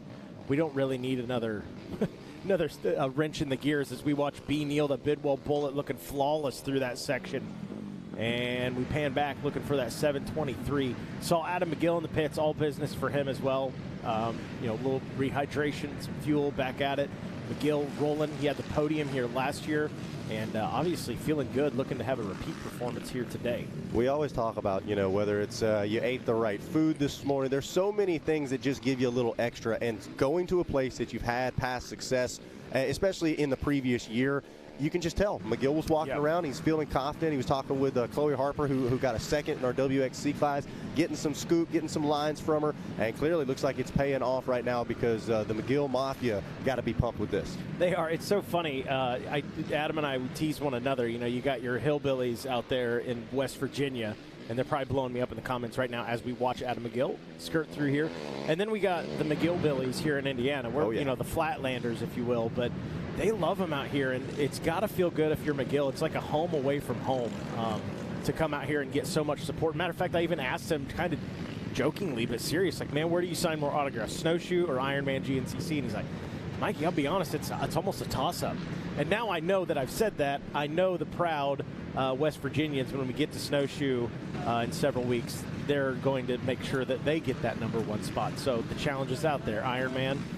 We're already talking trash between Indiana and West Virginia. That's what it's about. It's going to be like the Discovery Channel, a bunch of gator hunters out there looking for an autograph. That's it. But yeah, just rolling right now. And Merritt doing his thing. Merritt now at this point doing what we kind of expect of him this season. It was interesting talking to him. I said, love the energy after a race, seeing that you're really stoked on it. Thank you. That was distracting me. But have you put pressure on yourself yet, as we watch B. Neal still coursing through here on the live drone, but have you put pressure on yourself yet? You've flirted with, kind of mixing it up with Neal and Fowler. Have you given yourself that pressure yet of, okay, now I need to be up there more consistently with them? And he said, yeah. He says, as a matter of fact, the guy I talked to about that was Caleb Russell on the two-wheel side. He's like, Caleb obviously knows a thing or two about winning, and he said Caleb told him, just be there in the fight. And it may be one of those situations, which Johnny, I think, was mentioning off air. Maybe Neal has a mechanical or Fowler does, and your Merritt, you inherit that win. Whatever, still win, still be happy about it, and then you get more confidence. And if nothing else, then you can challenge yourself to maybe take a win from them upright eventually. But it's interesting that Merritt now looking almost outside of the four-wheel side and going, "Hey, GOAT, well, talk to me." It's so funny how quickly the praise fades, right? Yeah. Like I remember last year, it was Hunter Hart and Coltrane, right? And we're like, "Oh man, this is great, another podium finish," and then all of a sudden it was like. And these guys have got to be sick of second place. It's like after a while, you start hitting the same goals, hitting the same marks week after week. It doesn't quite have the same shine. And so for Josh, Jackson and I have both spoken to him. We've done some interviews with him. And the first one, he literally said, "I don't even know what to say. I am so excited to be up here on the podium." He knew exactly what to say on the last podium. Said, "Hey, this is great, but I want to be in that middle step. I want to continue to climb, and rather than a guy that can get podiums, let's be a podium guy that can get wins." Yeah, that's the next goal. And Merritt, just so crazy what a difference a year makes. Because he joked with Johnny Gallagher, man, if I ever get that win, I'm retiring after that race. That's out the door, man. He's in it now, and he's doing all the right things at this pro level to make it happen. Because again, Merritt, you've heard Johnny Gallagher talking about it, wasn't the flashiest youth rider. Wasn't that guy that we had on the radar of, hey, he's going to come in the XC1 and do great things, but he really takes to heart the training and everything. Looked like Bryson Neal kind of went a little deep into that corner, lost some momentum. But, and it's interesting because I know he joked around, said maybe if it happens at the last race of the year, maybe at Ironman I'll be done. And I think it'd be one thing if he was gifted a win. Sure. But it's clear, in XC1 these days, you're not getting gifted anything. And so I think the fact that he's done the work, I know he's working out there with Levi Cohen, doing the time during the week that's helping him not only feel like it's great that it's happening, but that it should be happening each and every round. Yeah. Walker Fowler doing the same thing, Oh, there it is. So it looks like we are losing our Yamaha Racing Live drone because the rain has shown up. So just take another factor to throw into the mix and be on the lookout. You can see on your screen right now, you look over towards the main line. It's got that shininess, and it is dumping now, folks. You might be able to hear that on the Racer TV broadcast. It is absolutely pouring.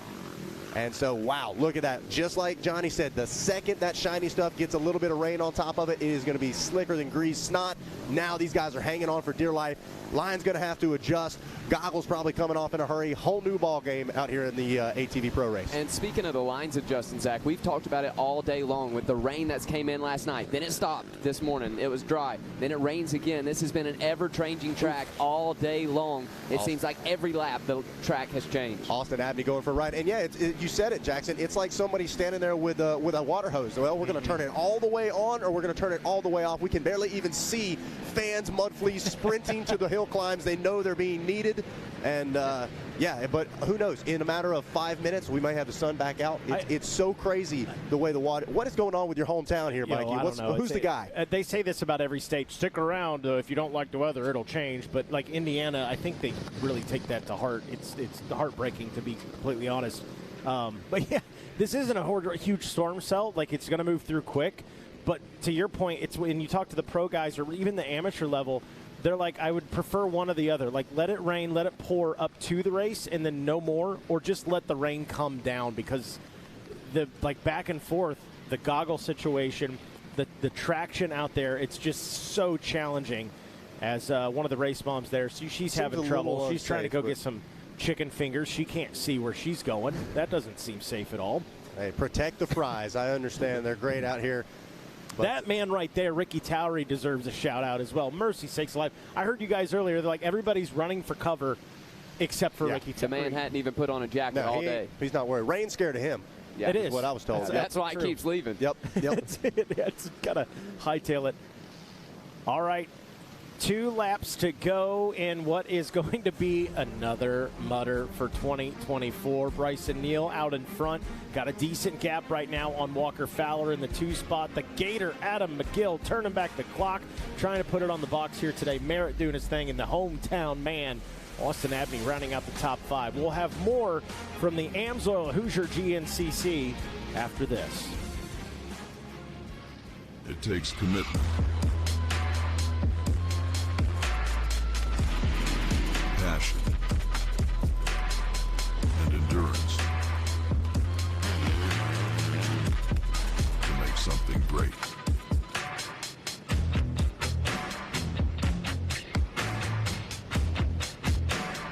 Made by champions. For champions.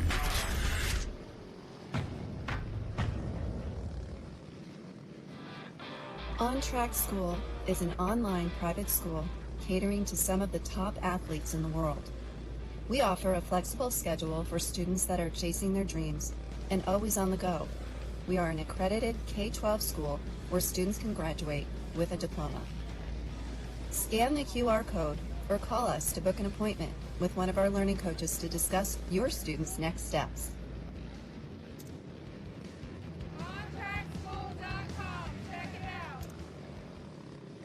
Minutes and 2 laps. Let's go racing. Full contact.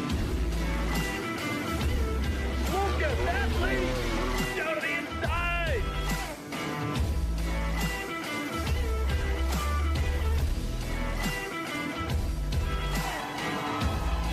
Jet Lord still on top.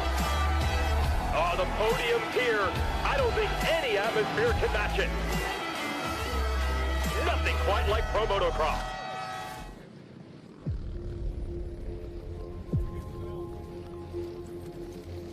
We've been there since the very beginning. 20 laps, the main event, the mud, the blood, the beer. Organizing the industry and building champions.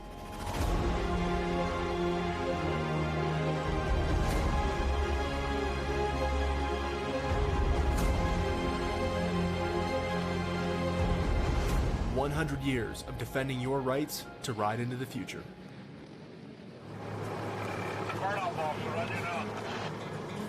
Community, family, teamwork. It's what we have stood on for over a decade. Hauling might be what we do at the surface, but it's much deeper than that. Because what you need matters. When you need a haul, give us a call at 724-852-4488. For 24 hours a day, 7 days a week, and 365 days a year, we at JD Enterprises are prepared to serve you. And welcome back to GNCC Live here on RacerTV.com. Mikey Waynes here alongside Zach Heron. I almost went the wrong way. And Jackson Burrell. Johnny Gallagher out and about. He has got to get those awnings, batten down the hatches. Boy, fellas, we have had a pretty gnarly day. We've had all of the weather we've wanted. But the racing has still been stellar. Obviously, B. Neal and Walker Fowler doing their thing out front. Adam McGill turning back the clock. But Josh Merritt, a guy we've talked about who has been sensational and doing all of the right things, clicking off podiums. We had a chance to catch up with him prior to today's race. All right, guys, I'm here with Josh Merritt. Josh, you've been off to an incredible season. Third place at the last round, third place in points. How do you feel going into the Hoosier? Going into the Hoosier, I'm feeling good, confident, and just ready to keep racing. These guys are all fast, and anytime you can get a good start and start up front, it's a good day when you can finish up front also. So going to be focused on a good start out there and just kind of putting in the laps.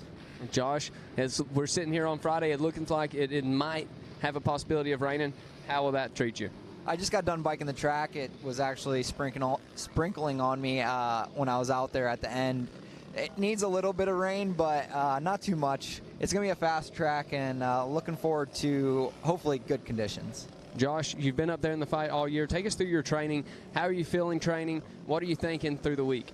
So I work with Outlier Performance, Levi Cohn. Putting in the work throughout the week definitely makes you more confident on the weekends.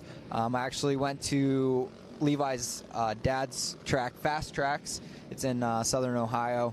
Went there to train this week. A couple of other guys actually went there, Wyatt Wilkins, John Glad Jr., Kenny Schick. They all went there a couple days after me and with me.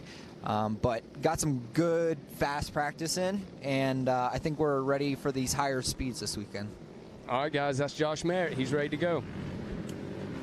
Ready to go indeed, and he's showing just that. We said we don't know what's coming, but these guys are prepared for whatever. And even Josh mentioned that a little bit higher speeds in some of these sections. We're at the FMF PowerPoint, shouldn't be but roughly a minute or so before we expect to see your leaders come through. But we were talking about it earlier. Josh Merritt, you can tell, not quite the same, just super smiley, I'm just happy to be here guy. Now he knows what he's capable of, and he's got expectations each and every round. Yeah, and I'd love to see that. Like, that is exactly, he's saying all the right things, he's doing all the right things, and Josh is one of those guys that proof is in the results. You know, he's doing what it takes. I guess that's just like the bottom line. Well, and pressure is earned, right? You know, it's the guy who's riding around with no pressure, he's probably in last place, right? It's like the guys that are consistently putting in results, that have the sponsors, that have the fans, that have all of the stuff that comes with being a top-level racer. There's pressure that comes with that as well. Yeah, there is no doubt about that. Waiting on our leaders to check through. Again, if you're just tuning in, we had some weather move in, so we had to pull our drone from the sky. Hopefully we'll be able to get that back up for you guys as that storm cell pretty well, I think, starting to move out or close to it. And we'll be able to get you some of that Yamaha live drone. But in the meantime, we're kicking it old school. I think we actually prepared for this. We've added some extra cameras to give us some extra shots out here in the woods. Just continually trying to improve your Racer TV experience. If you guys have followed us for several years, you're like, wow, this is incredible. If you're new, you're like, okay, they got some kinks to work out. That's okay. We're getting there, baby. You guys don't think we listen. We do. Yeah, we do pay attention. We read everything. Somebody's reading it. Nonetheless, though, yeah, it definitely looks like the pace itself has slowed down. Is that? That's Neal. There he is. Yep. Throw whatever you want at him. Rain, and don't know who that was behind him. Yeah, so roughly being told about a 36-second gap back to Walker Fowler now. And that is why we call him the Bidwell Bullet. I'm going to save you guys the sound of him shooting off. That's what I was about to say. I wasn't going to. I keep telling him I'm going to ask him to do a bullet sound or something on the podium. What caliber bullet would you be? Oh, there is 723 Walker Fowler. Mudflea's up there saying, go get him, boy. Heck yeah. Well, yeah, big gap. There's been bigger gaps, and obviously Fowler's overcome some of those as well. Certainly not out of it. We are just over the halfway point. Leaders due in here for a third lap completed and what will be a white flag in, about just under 5 minutes. Mile marker 6, waiting on third place. Is it going to be McGill? Is it going to be Merritt, Abney? All those guys pretty close in the pits at the same time. So looking for that 521 Honda of the Gator out of McGill. Gators like wet conditions, maybe. That's true. I mean, who knows? Yep. And like we said, the GNCC fan base absolutely unfazed by the weather. Threw the hood up, and there it is. They're all cheering, pointing on the Gator, Adam McGill, trying to get it done, put himself back up on the podium, and there is Josh Merritt. Yep, so Josh has got something to say about it. And Wyatt Wilkins, 621. Wyatt Wilkins not far off of that pace. Got to think in some of these shots on the track, he's able to see those guys. If nothing else, hear them. But Merritt, go ahead. Battle still very much alive for that third place here in this one. Yeah. Nope, having some troubles there. Don't know if that was one of our lead group riders. Fired up. Looked like that's Abney. Yep. Always can tell him by that bright orange bumper he has on that machine. Austin Abney really, not really even so quietly having a good day back there. But boy, that'd be sixth place. Wyatt Wilkins getting around him. But nonetheless, Abney having some good rides lately. Seems to kind of be settling in and trying to click things off and make it happen.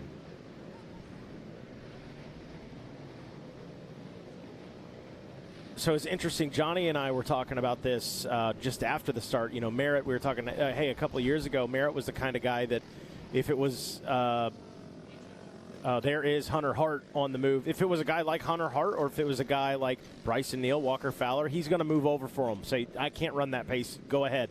Now it's a situation where it's like, you know what? No, man, I'm third in points. I'm not going to let you around me. You're going to have to earn it. And I think that's where Merritt, like the mentality's at now. Whereas a couple of years ago, if he saw the 521 in front of him, he'd think, oh, mercy sakes, I'm just going to try and keep pace. And the battle is on. There it is, right in front of your eyes. Merritt challenging the Gator, Adam McGill. Yeah, he's more likely to move somebody over than to move over for somebody because, man, oh, man, it is impressive to see what Merritt has made up.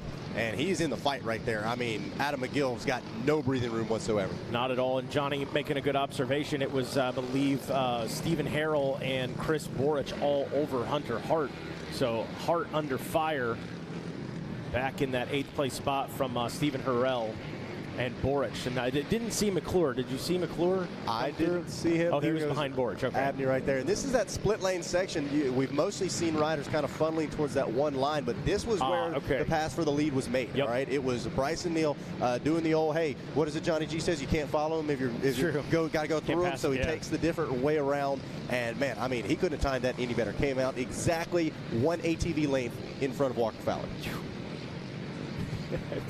Makes the hair on your arm stand up a little bit. I got to watch a replay inside. I was like, man, that's tight. 2 laps into it. There is Hunter Hart moving through mile marker number 7. About what, 6 minutes? About 5. About 5 minutes. Harold, Boric, and McClure. That was full blown. I don't know how you saw those, Johnny Gallagher.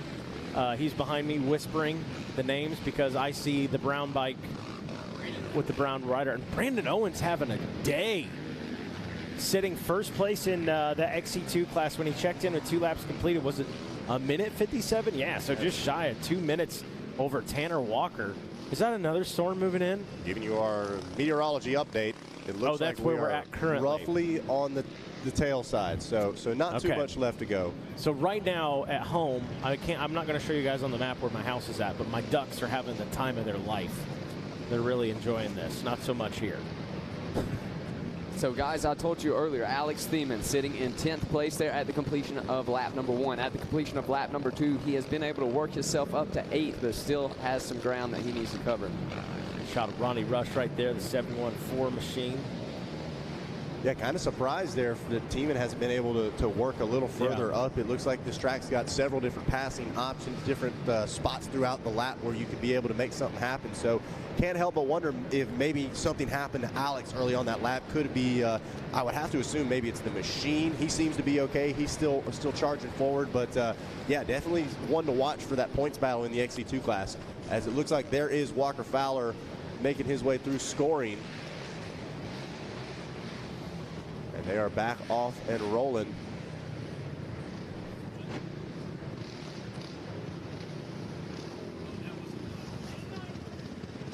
So that was not live. Okay, we just got confirmation. I was about to say I don't know my track map by heart, but yeah, I was like, wait a second. Yeah, about 2 minutes left until we should be seeing Bryson Neal and Walker Fowler make their way through the finish for the completion of lap number 3.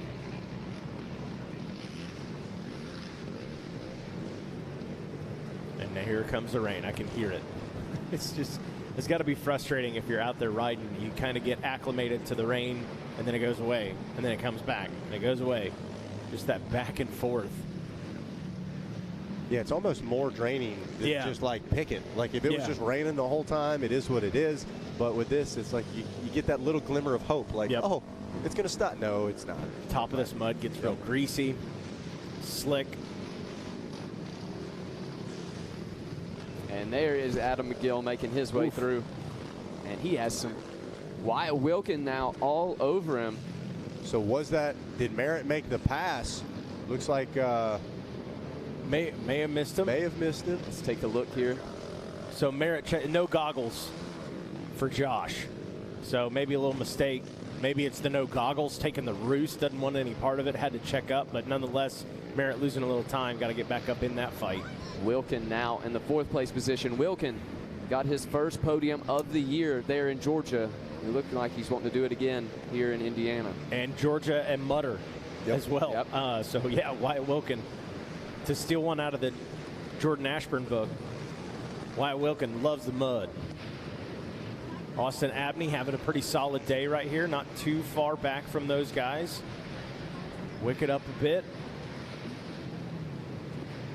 Let's see, there was that battle Johnny pointed out earlier between Hunter Hart, Chris Boric, and Stephen Harrell. Oh, and McClure in there as well. And gotta talk about your reigning XC2 champion, Stephen Harrell there. We talked to him, and you know, he is talk about a guy that is very confident in the fact that, hey, I got to take steps, all right? There's Hunter right there. He's been taking the Bill Balance method, right? Little increments, little wins. He said straight up, my next goal is the top 5, all right? I want to put myself in a good position. He's been knocking on the door for that for week after week. I believe that was him that just went by the top of the screen.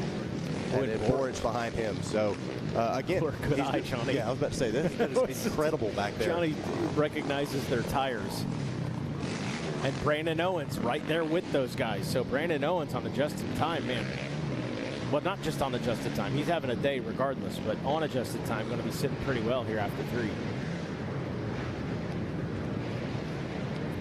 3. Hunter Hart with a little bit of breathing room now. Seems to have shed those guys just a little bit, as our leaders do in any time. And we'll see what that gap is after 3, after 2. What was it, Jackson? Was it? Last time around, there was an 8-second gap between Fowler and Neal, is what the computer's showing.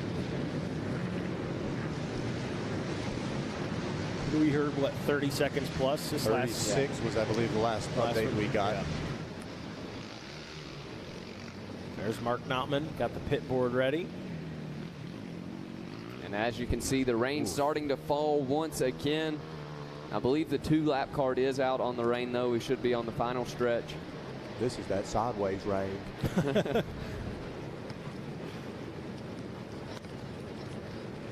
Saw Notman running back towards the pit. Oh, interesting. Oh, good point. Yeah, Johnny said you probably see some of the guys coming in for goggles. Absolutely. Got to think Merritt is going to do that. Saw him with no goggles. And I know we've mentioned this before, but it's like you wait till the last second, and then as soon as you take those goggles off, your face gets covered, and now it's like you can put fresh sets on all day long. And it's always interesting to see the riders that do take the extra couple of seconds to wipe their face off beforehand. Sometimes if you're in the heat of battle, you can't risk it. You got to just get going, and sometimes you get mud, dirt back in to those new goggles. Yeah, talking to Hannah Hunter this morning, our 3rd place in the WXC, was talking about just how brutal it is to get that dirt in your eyes. In Georgia, she had a big problem with that. Had to wash out her eyes for hours. She was saying just how brutal it is taking off those goggles. So we're watching Mark Notman on screen. He's back running once again. We thought we might have caught Bryson and Walker coming by. 100% just going off of Mark's body language that I don't think Walker has passed through quite yet. Rain is not pouring quite as hard as it was a few minutes ago, but it's consistently falling. It is by far not a sprinkle. So we will wait to see here on pit lane. Like we said, the several riders may be stopping to get goggles, trying to adjust. The good thing is these guys are as prepared as possible, all right? Nobody was... So they did come by. Yeah, you're right, because Mark went to the opposite side. Coming back the other way. So taking a look here at the lap times, guys. Bryson Neal, at the completion of lap 2, turned a 25:28, fastest guy on the track, with Walker Fowler turning a 25:35. We'll see what it is this time. That's Adam. There it is, white flag. Yeah, and who we saw was Bryson and Walker. It was not 36 seconds by any means. Matter of fact, looks like... I believe we might have a change for the lead here, guys. Wow, look at that. New leader. Walker Fowler has taken back over the #1 spot. And man, oh man, we asked for a showdown, and we're going to get just that as the white flag is flying here at the Hoosier. Stir the pot, baby. Let's mix it up. This is, something interesting. Walker Fowler checks in first place, and B. Neal checks in second. Now, I believe, yes, I was going to say earlier, I believe Bryson Neal's transponder was not working, so literally timing and scoring has them side by side, but I'm going to guess Bryson Neal was just behind Walker. Yeah, I would say that they have had to hand score that one, put it into the computer manually, so that's probably where the problem is coming from. It says Bryson Neal, though, talking about lap times, he turned to 27:58, so about 2 minutes slower that last time around. So, wow, I mean, a big shakeup. We were just sitting there talking about, he chips away, inches away little by little. And I will be the first to admit that there goes McGill coming through the line right there. Looks like that's Wyatt still, putting the pressure on. So Wilkin wants this podium. But 36 seconds doesn't just disappear like that. I mean, could have been another mistake. We saw Neal having his issues early in the race. But, yeah, Walker Fowler seems to have clicked another gear. And now that he's got a taste of the lead, it's game on. Yeah, and, you know, I mean, Walker Fowler has said it himself. He wants to be in this position to just be right there with B. Neal and then try to make a move. Well, you got it. I mean, white flag is out. Now Walker Fowler's got the lead. It is legitimately mano-a-mano at this point between those guys in what is a pretty gnarly track as well under some pretty tough conditions. Josh Merritt or Abney checking in. Did Merritt drop another position? Probably stop for goggles, be my guess. Yes, there is Merritt. Merritt has. And a fresh set of goggles as well. So just looking here at the numbers, guys, Wyatt Wilkin was only 2 seconds behind of Adam McGill. Last time around, Wyatt Wilkin turned a 28.08 with McGill turning a 28.32. So Wilkin about 20 seconds or so faster than McGill that last time around. Mercy. Going to be interesting. Where was Brandon Owens on the overall on adjusted time? Hunter Hart checking in. And Stephen Harrell, here we go. Out in, that's B. Neal. So is Neal back out front? Yes, he is. Walker Fowler now in the 2 spot. So Bryson Neal out in front. Walker Fowler in second. Last lap, white flags out. And we got about 24 minutes of what we expect to be absolute carnage between those two. Well, and that's what I was going to ask was we saw the mistake out of Bryson earlier. We were speculating that maybe he was trying to put in a push. We talk about how calm, cool, collected this guy looks, almost like he's riding it solid 80% most of the time. If Walker gets back out in front of him, obviously he's back to the rear wheel of him. He starts ramping the effort up. All of a sudden, you get into that 90-95% go for it range. That's when you start seeing some of the mistakes. And so we could see Bryson Neal kind of being in new territory where he's got the pressure. He's got to ramp it up a little bit at the end of the race. That might be all Walker Fowler needs to make a mistake. Yeah, that's it. And Walker, one of those guys, he is not going to be afraid. He's got a few wins under his belt, right? He's not going to be afraid to make that move in the last corner or two to give himself the advantage over Bryson Neal. In the same breath, B. Neal is not that guy either, or is that guy as well. He will do what he has to do to make sure he ensures he gets this win. Well, and I mean, Bryson Neal's got a little bit of a reputation. I mean, some of these guys, they say, you know, it's almost like people move out of his way. They know what he's capable of. But at the top of the field, I know Walker Fowler's not moving, and he's prepared to move Bryson Neal if necessary. That's it. Yeah, I think it's one of those things. If you got B. Neal behind you and he's hitting that rev limiter, and you say, I can't run his pace, yeah, you're moving out of the way. But if you're, to your point, your name is Walker Fowler, your name is, honestly, Josh Merritt, throw him in there, I'm not moving out of the way for the guy. Like, I want to be in the fight with him. So looking, still waiting. Should be McGill, I believe, the next one that we see coming through. He was a minute 22 back. McGill kind of on that island. At least as well. Scratch that. I forgot Wyatt Wilkin was there. Wyatt Wilkin not far from him. So it's going to be Wyatt, or it's going to be the Honda. Oh, yeah, you're right. There's Hollywood. Hollywood, we see you, buddy. See our spotter out there at the Monster Mile. And just doing the old he shoulder shrugged too. He said, I don't know where they're at. TV looks like for the moment, maybe precipitation has let off. Certainly not the absolute downpour we saw just a couple of minutes ago. And it sounds like going to try to get the drone back up, maybe see if we can get an overhead look as to what is going on out front. Things closed up significantly. I'm interested to see McGill and Wilkin.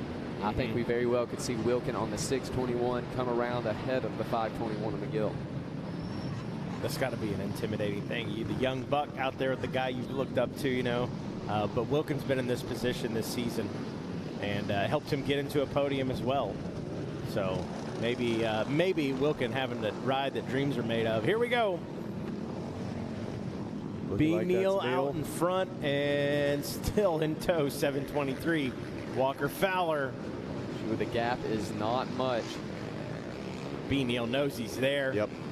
Little look over the shoulder, different line choice right there for each guy. Let's go. I'm in. Let's see a wild finish. We're due. And the boy, big gap back to third. Should see these guys pop out on the other side here. See if we can get a twofer.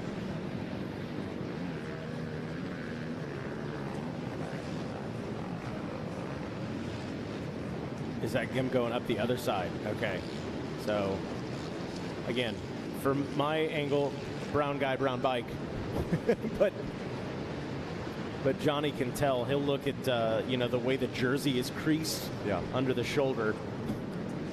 Neal out in front, Walker right there with him. Man, Bryson not pulling away in this one. And you can't say, we've talked lap traffic this season. That really hasn't seemed to be an issue for these guys today. This is just good old-fashioned GNCC right here. Walker going wide around, maybe some struggles right there. Cost him a little bit of time.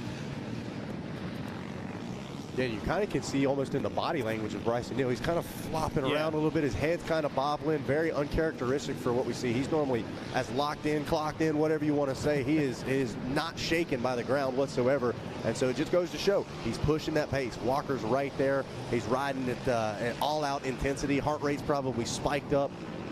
And that could be interesting. We're only on mile 3 here of this final lap. So a lot of racetrack left there. Some of the lap traffic getting around for Wyatt Wilkin. Let's see if he has any company. I was about to say, I didn't see anybody just in front of him, and I'm waiting to see. Yeah, I think he may have shed Walker, or Adam McGill back with our Yamaha Racing live drone. Race is on, boys. Neal out front, Fowler in the 2 spot. A little lap traffic saying, hey, I kind of want to see how you guys run this pace. Good luck keeping up with these guys. Absolute freight trains. Man, can we race here like a week earlier? All these leaves. It's all right. Make them do. Man, look at that. It's almost like slow motion. It's not, but that's not, yeah.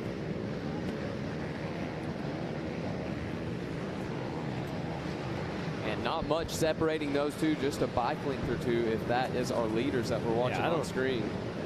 I don't know that that's them. I don't think that's them. So the drone trying to pick up and spot your leaders as they make their way through. Track, I'm sure, has changed pretty significantly from the first lap until now. That amount of heavy downpour kind of out of nowhere is honestly just as destructive as a consistent sprinkle throughout a weekend.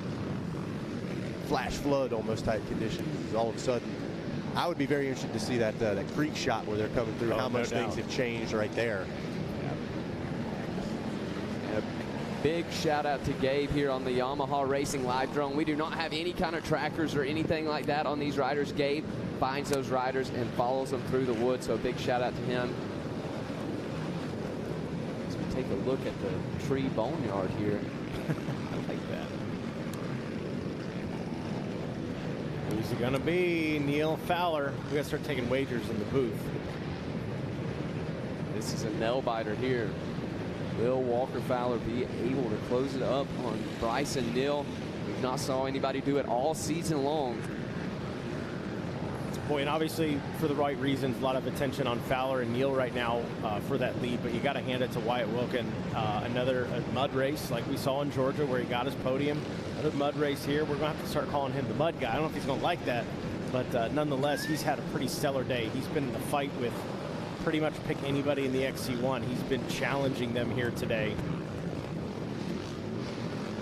So this is, yeah, Johnny Gallagher makes a good point. Didn't see any riders coming through there, and there's got to be a bottleneck or something for them to be bypassing this section. Yeah, riders are clearly being instructed to go off and around. We saw the one rider earlier, almost kind of chuckled about it, thought he was just saying no thanks, but clearly there is something going on. And we saw this in both the micros and the utes. It was like that final lap, the backside of the pack was getting caught up, and your leaders were ultimately, sometimes your winners being decided by who could break free and get through a bottleneck. Very interesting. Johnny Gallagher hopping back into the booth. Let's get your perspective on that, Johnny. You can see down in the trees there, those high-vis shirts. It looks like they're trying to clear. So what you I see now. What you can't tell from this shot, it's hard to tell, but that's actually a ravine coming up out, and it's pretty steep. So to make it as slick as it is right now, you can see all that shiny dirt. It looks like there's some machines wedged down in there, and it is a completely one-line section. So it looks like the track crew did instruct some riders. Was unclear if those were front runners or lapped riders out there again in a battle in their own right to go out to the road and go around this. But they're trying to get that section cleared down there. It looks like they may have either a few stuck machines or else just a machine that's disabled. They're trying to get that section cleared out and make it so that it is in fact passable again. You can see some spectators looking down in there, but it is an extremely one-line section through there. And when conditions get like this, now we've got some riders creeping their way up out of there, finally looking like that bottleneck is clearing. You can see another rider stuck again on his way out, and this is where things get interesting. This very much could play into the race, not only for the win, but our positions on back through. Last lap, it's very interesting, and especially when you got bottlenecks. You could be just cruising along, and you see another rider stuck there. That is a very challenging climb coming up out of there, even when it can be dry. Right now, as wet as it is and as chewed up as it is, that is just an absolute impassable section. Oof. So struggles for everybody at this point. Working through it. Man, big question is who's out front now? Is it Neal or is it Fowler? Where were they at when they got to this point? And at this point, when you see a bottleneck this big for this long, I mean, it's not... So you can see riders going the opposite way down the road. Yeah, chaos down there. Hopefully our track crew aware of this and getting down there. You can see now these riders are just going the wrong way on the road. Chaos that looked like one of the track crew machines there. So it looks like they're having to reroute. Not sure what all the details are, but things are just getting wild down there. Looks like they have rerouted them to go back up that main road. Yeah, whereas before they were crossing the road there, going down in and running that section. It's gotten so impassable now that you can see that looks like maybe even Ryan Eccles are one of our trail bosses, and they have rerouted this section, deeming it impassable and unfixable for right now. So sometimes you got to say, hey, we're going to make an audible. We're going to remove this section of track. So likely our leaders may have already come through this section. But it could be a shakeup. I mean, if Walker Fowler and Bryson Neal went into that and got stuck for a while, we could see Adam McGill out front. This is what's so wild about mud races when it gets like this. I mean, you can gain or lose not just seconds, but minutes in bottlenecks. Yeah, it was, I believe, one of our YXC2 riders that was like, yeah, I was in 5th. I don't know how I got second, but, you know, there was a couple of bottlenecks on that last lap. And like he said, absolute chaos. There's nothing that you can do. People are screaming. Everybody's trying to get out, and it's crazy. So, yeah, very interesting. We're still waiting to get confirmation from Racer Control as far as where the leaders are at, whether they've been caught up in this, made it through it. You know, one of the things you say, it is utter chaos when it gets like this, but finding the calm in the chaos is what can really help you in mud races. You know, that was one of the things that I always impressed to younger riders. Like, it's so easy when your heart rate's pegged, you know, you're deep in a race, suddenly the downpour comes, or it started out as a mud race, you get into a bottleneck, and your first thought is, I gotta go. Well, sometimes it's better off just to say, stop, take a breath, take stock of the situation around you, and figure out how is my quickest, most reliable way out of this situation, not just jumping in and burying yourself in a huge hole, trying to save yourself 2 seconds and costing yourself 2 minutes. Again, all these guys up front, Bryson Neal, Walker Fowler, Adam McGill, all these guys, tons of experience, but in the heat of the moment, you know, if you're Bryson Neal, if you're feeling that pressure, do you charge into a line, maybe bury it, Walker Fowler gets around? If you're Walker Fowler, you're so badly wanting that win, do you charge into a line, bury it, allow Bryson to ride away? I mean, keeping your calm, keeping your composure is so important in conditions like this. Johnny out here giving race advice that is applicable to life advice as well for the kids out there. I hope you're listening, kids. And honestly, probably 99% of adults. We need that. I actually was having a conversation yesterday with today's WXC winner, Jessica Elioff, and she was referencing some of my snaps sitting in traffic and how I was just super calm. And she's like, how are you sitting there for 2 hours in traffic and not losing your mind? I said, Jessica, I'm 46 years old. Do you know how many times in my life I've been in a position where you just want to pound your hands on the steering wheel, or you want to punch out a window and you want to lose your cool, and then you realize all the times that I've done that in my life, it's never furthered my cause once. You know, yes, you get frustrated, but you take a deep breath and you say, you know what, I'm just going to, catch up on some emails while I got the truck safely in park. I got to do that anyway, so let's use our time wisely. That's it. And it's kind of the same thing when you're on the racetrack. When you can't control the conditions and you can't control the situation, what you can control is your reaction to it. Staying calm, working your way through it, There was this one race back in Indiana in 2017. Heck, yes. It was the worst of the worst, and never been the fastest guy, but just making good decisions, was able to work my way to the front. And it really comes down to just staying composed and making good decisions. And it's tough though, man. There's especially when the heart rate's pegged. You're giving it everything you got. You're tired. You're late. You're deep in the race, and I think we have the battle for the lead coming this way. Here we are at mile 6, the FMF PowerPoint. Who's it going to be? Still the Bidwell Neal. Bullet out front. Out front. No immediate pressure from behind, but is the 7-2-3 of Walker Fowler still back there? He is. Yep. So still close, but not quite close enough to make a move, but close enough that he could still make it interesting. So we think those are still the 1 and 2 spots. We saw obviously some chaos out there with the bottleneck, but it looks like those guys were able to make it through that section. No major setbacks for them. Don't know what the gap is back to the third place rider, but the battle that you're seeing on screen is the battle for the win here today at the Hoosier GNCC, and it is between the number 1, the Phoenix Racing Yamaha of Bryson Neal, and the number 723, the Walker Fowler Racing Yamaha of Walker Fowler. These guys absolutely throwing down right now. Looked like Bryson Neal did not have goggles on, which kind of surprises me. Being out front, he wouldn't be dealing with the roost. Walker looks like he does still have goggles on. Being in the back, man, there's just so much roost that comes off the back of a 450cc ATV, and trying to duck your head, all that. One other thing you're pointing out looked like the bobblehead with Bryson Neal.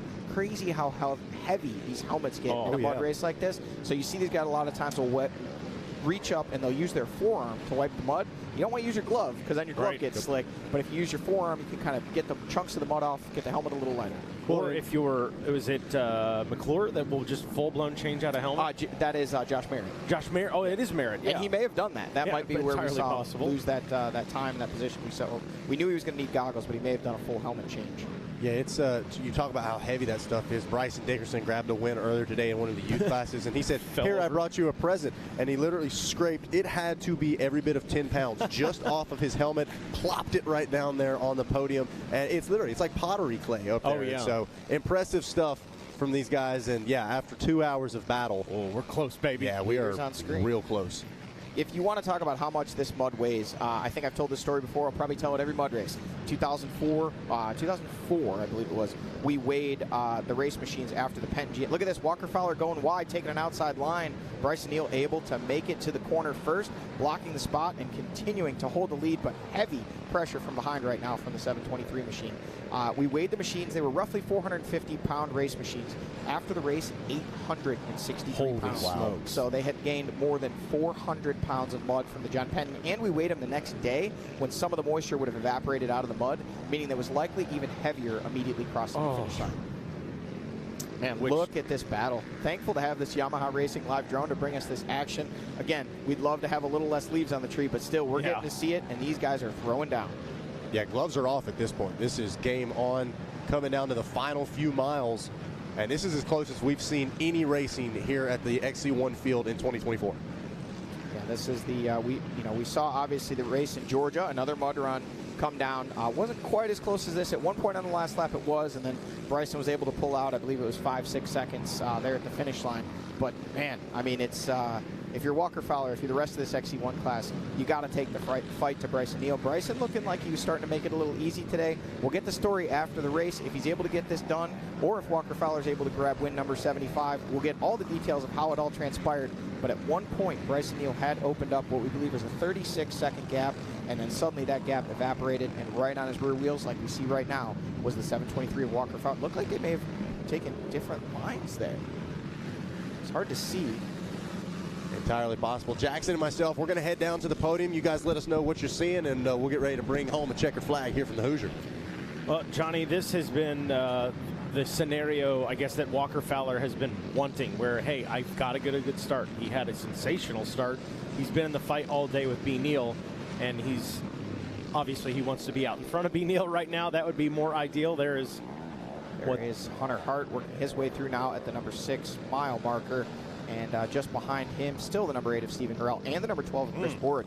So those last we knew, I believe that was our 7th, 8th, and 9th place positions in the XC1 class, and 8, 9, and 10 overall. And then I think that might have been Jared McClure there, running just outside the top 10 overall. I don't know if we saw Brandon Owens come by there. But, nope, that wasn't Brandon there. But Brandon Owens having a heck of a ride, leading virtually from the drop here today. Just been continuing to extend that lead each lap in that XC2 class. Yeah, back to my point, Walker Fowler, this is everything he's wanted or expected out of himself, to be up there with Bryson Neal and maybe get a win. Now he's just, quite frankly, what do you think? Probably going to have to make a little aggressive move, right? Yeah, I don't know, man. I mean, I think Bryson wants this win. To clarify, not dirty. Yeah, Walker wants this win, but there's not a lot of passing opportunities near the end of this one. You can see some lapped riders coming into the mix there, so that obviously could get interesting, and you know, you hope it doesn't come down to that. Looks like we may have had two different lines. Not sure where the lapped rider fit into that. That is Neal out front. That is still Walker in second. That lapped rider took the wide line, and they both wisely opted for that inside line to make the pass and get around.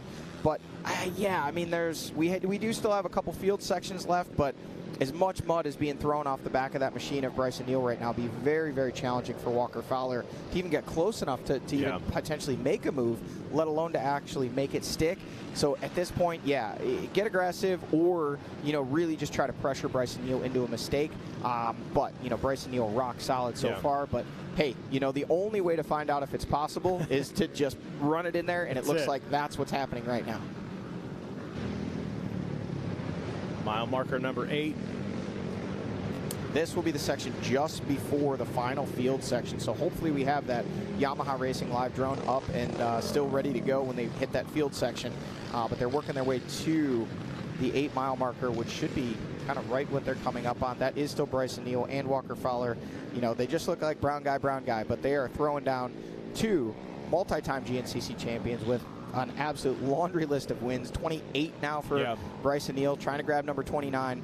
74 for Walker Fowler, trying to grab number 75. But right now, it's hard to say who really has the upper hand. Bryson Neal's out front, but Walker Fowler appears to be applying the pressure and does still have goggles, whereas Bryson does not. But starting to run out of real estate. Yes, he is. All right, open field section. We don't have a lot of them this weekend, but see how it shakes down right here. Fowler reels them in a little bit. Neal finding another gear right there. Man. See, looked like he was reaching up and wiping some mud, maybe off of his helmet there.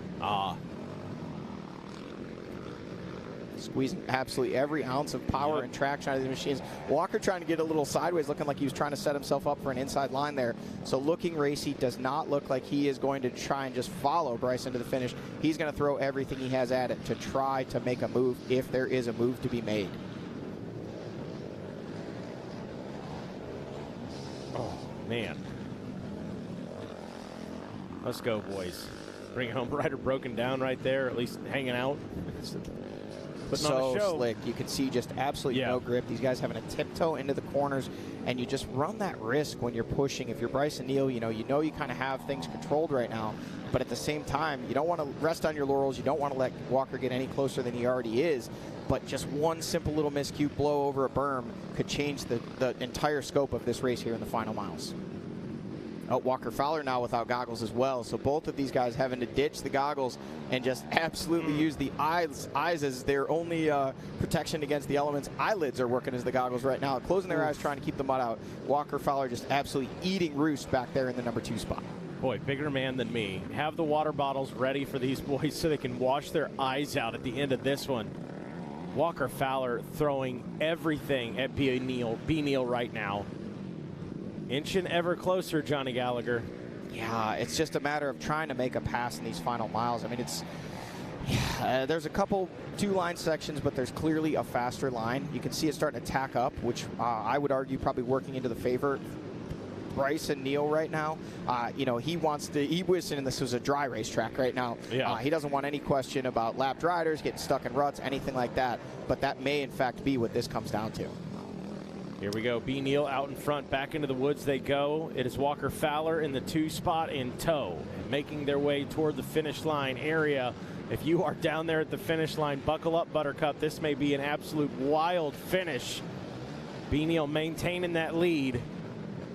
He has had an answer for everything Walker Fowler's thrown at him so far.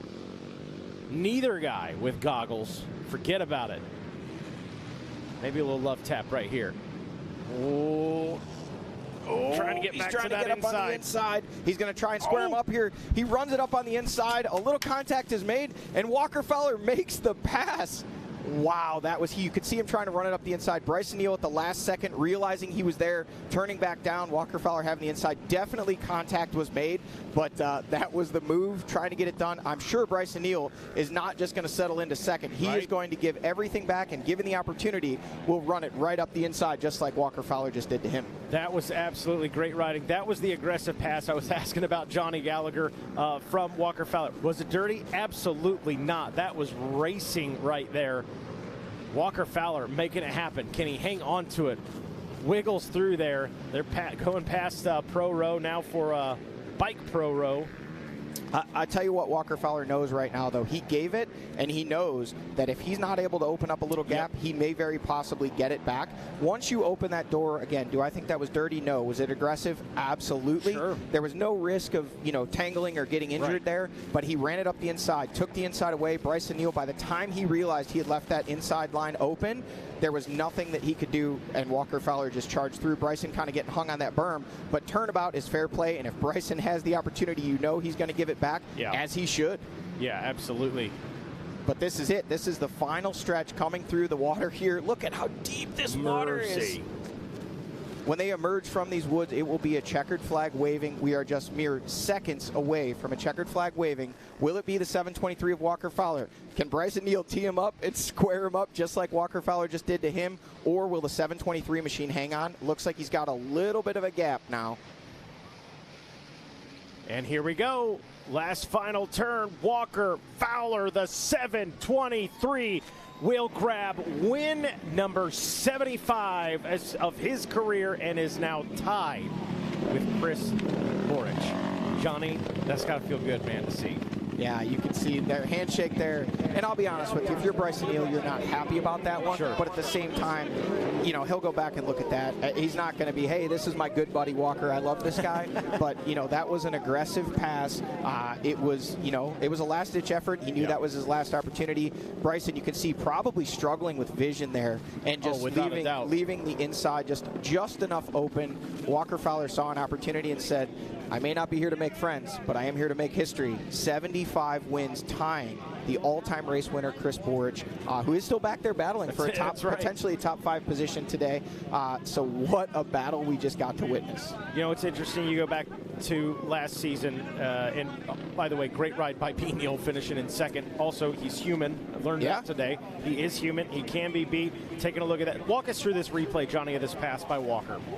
So this was actually this was after the pass. Oh, that is after the pass. That was just after it, actually. Yeah. So basically, here you see. Here it is. So Bryson just kind of gets a little wide there, leaves the door open, and Walker Fowler just slams it down the inside there. No contact actually made until the apex of the corner. They were side by side. By the time Bryson realized he had kind of shot a little wide, we'll have to hear from Bryson, but it very possibly could have been, just a little bit of lost vision or just, slipping up just a little bit. Walker was able to get better grip there, drive it up the inside, and drove it home.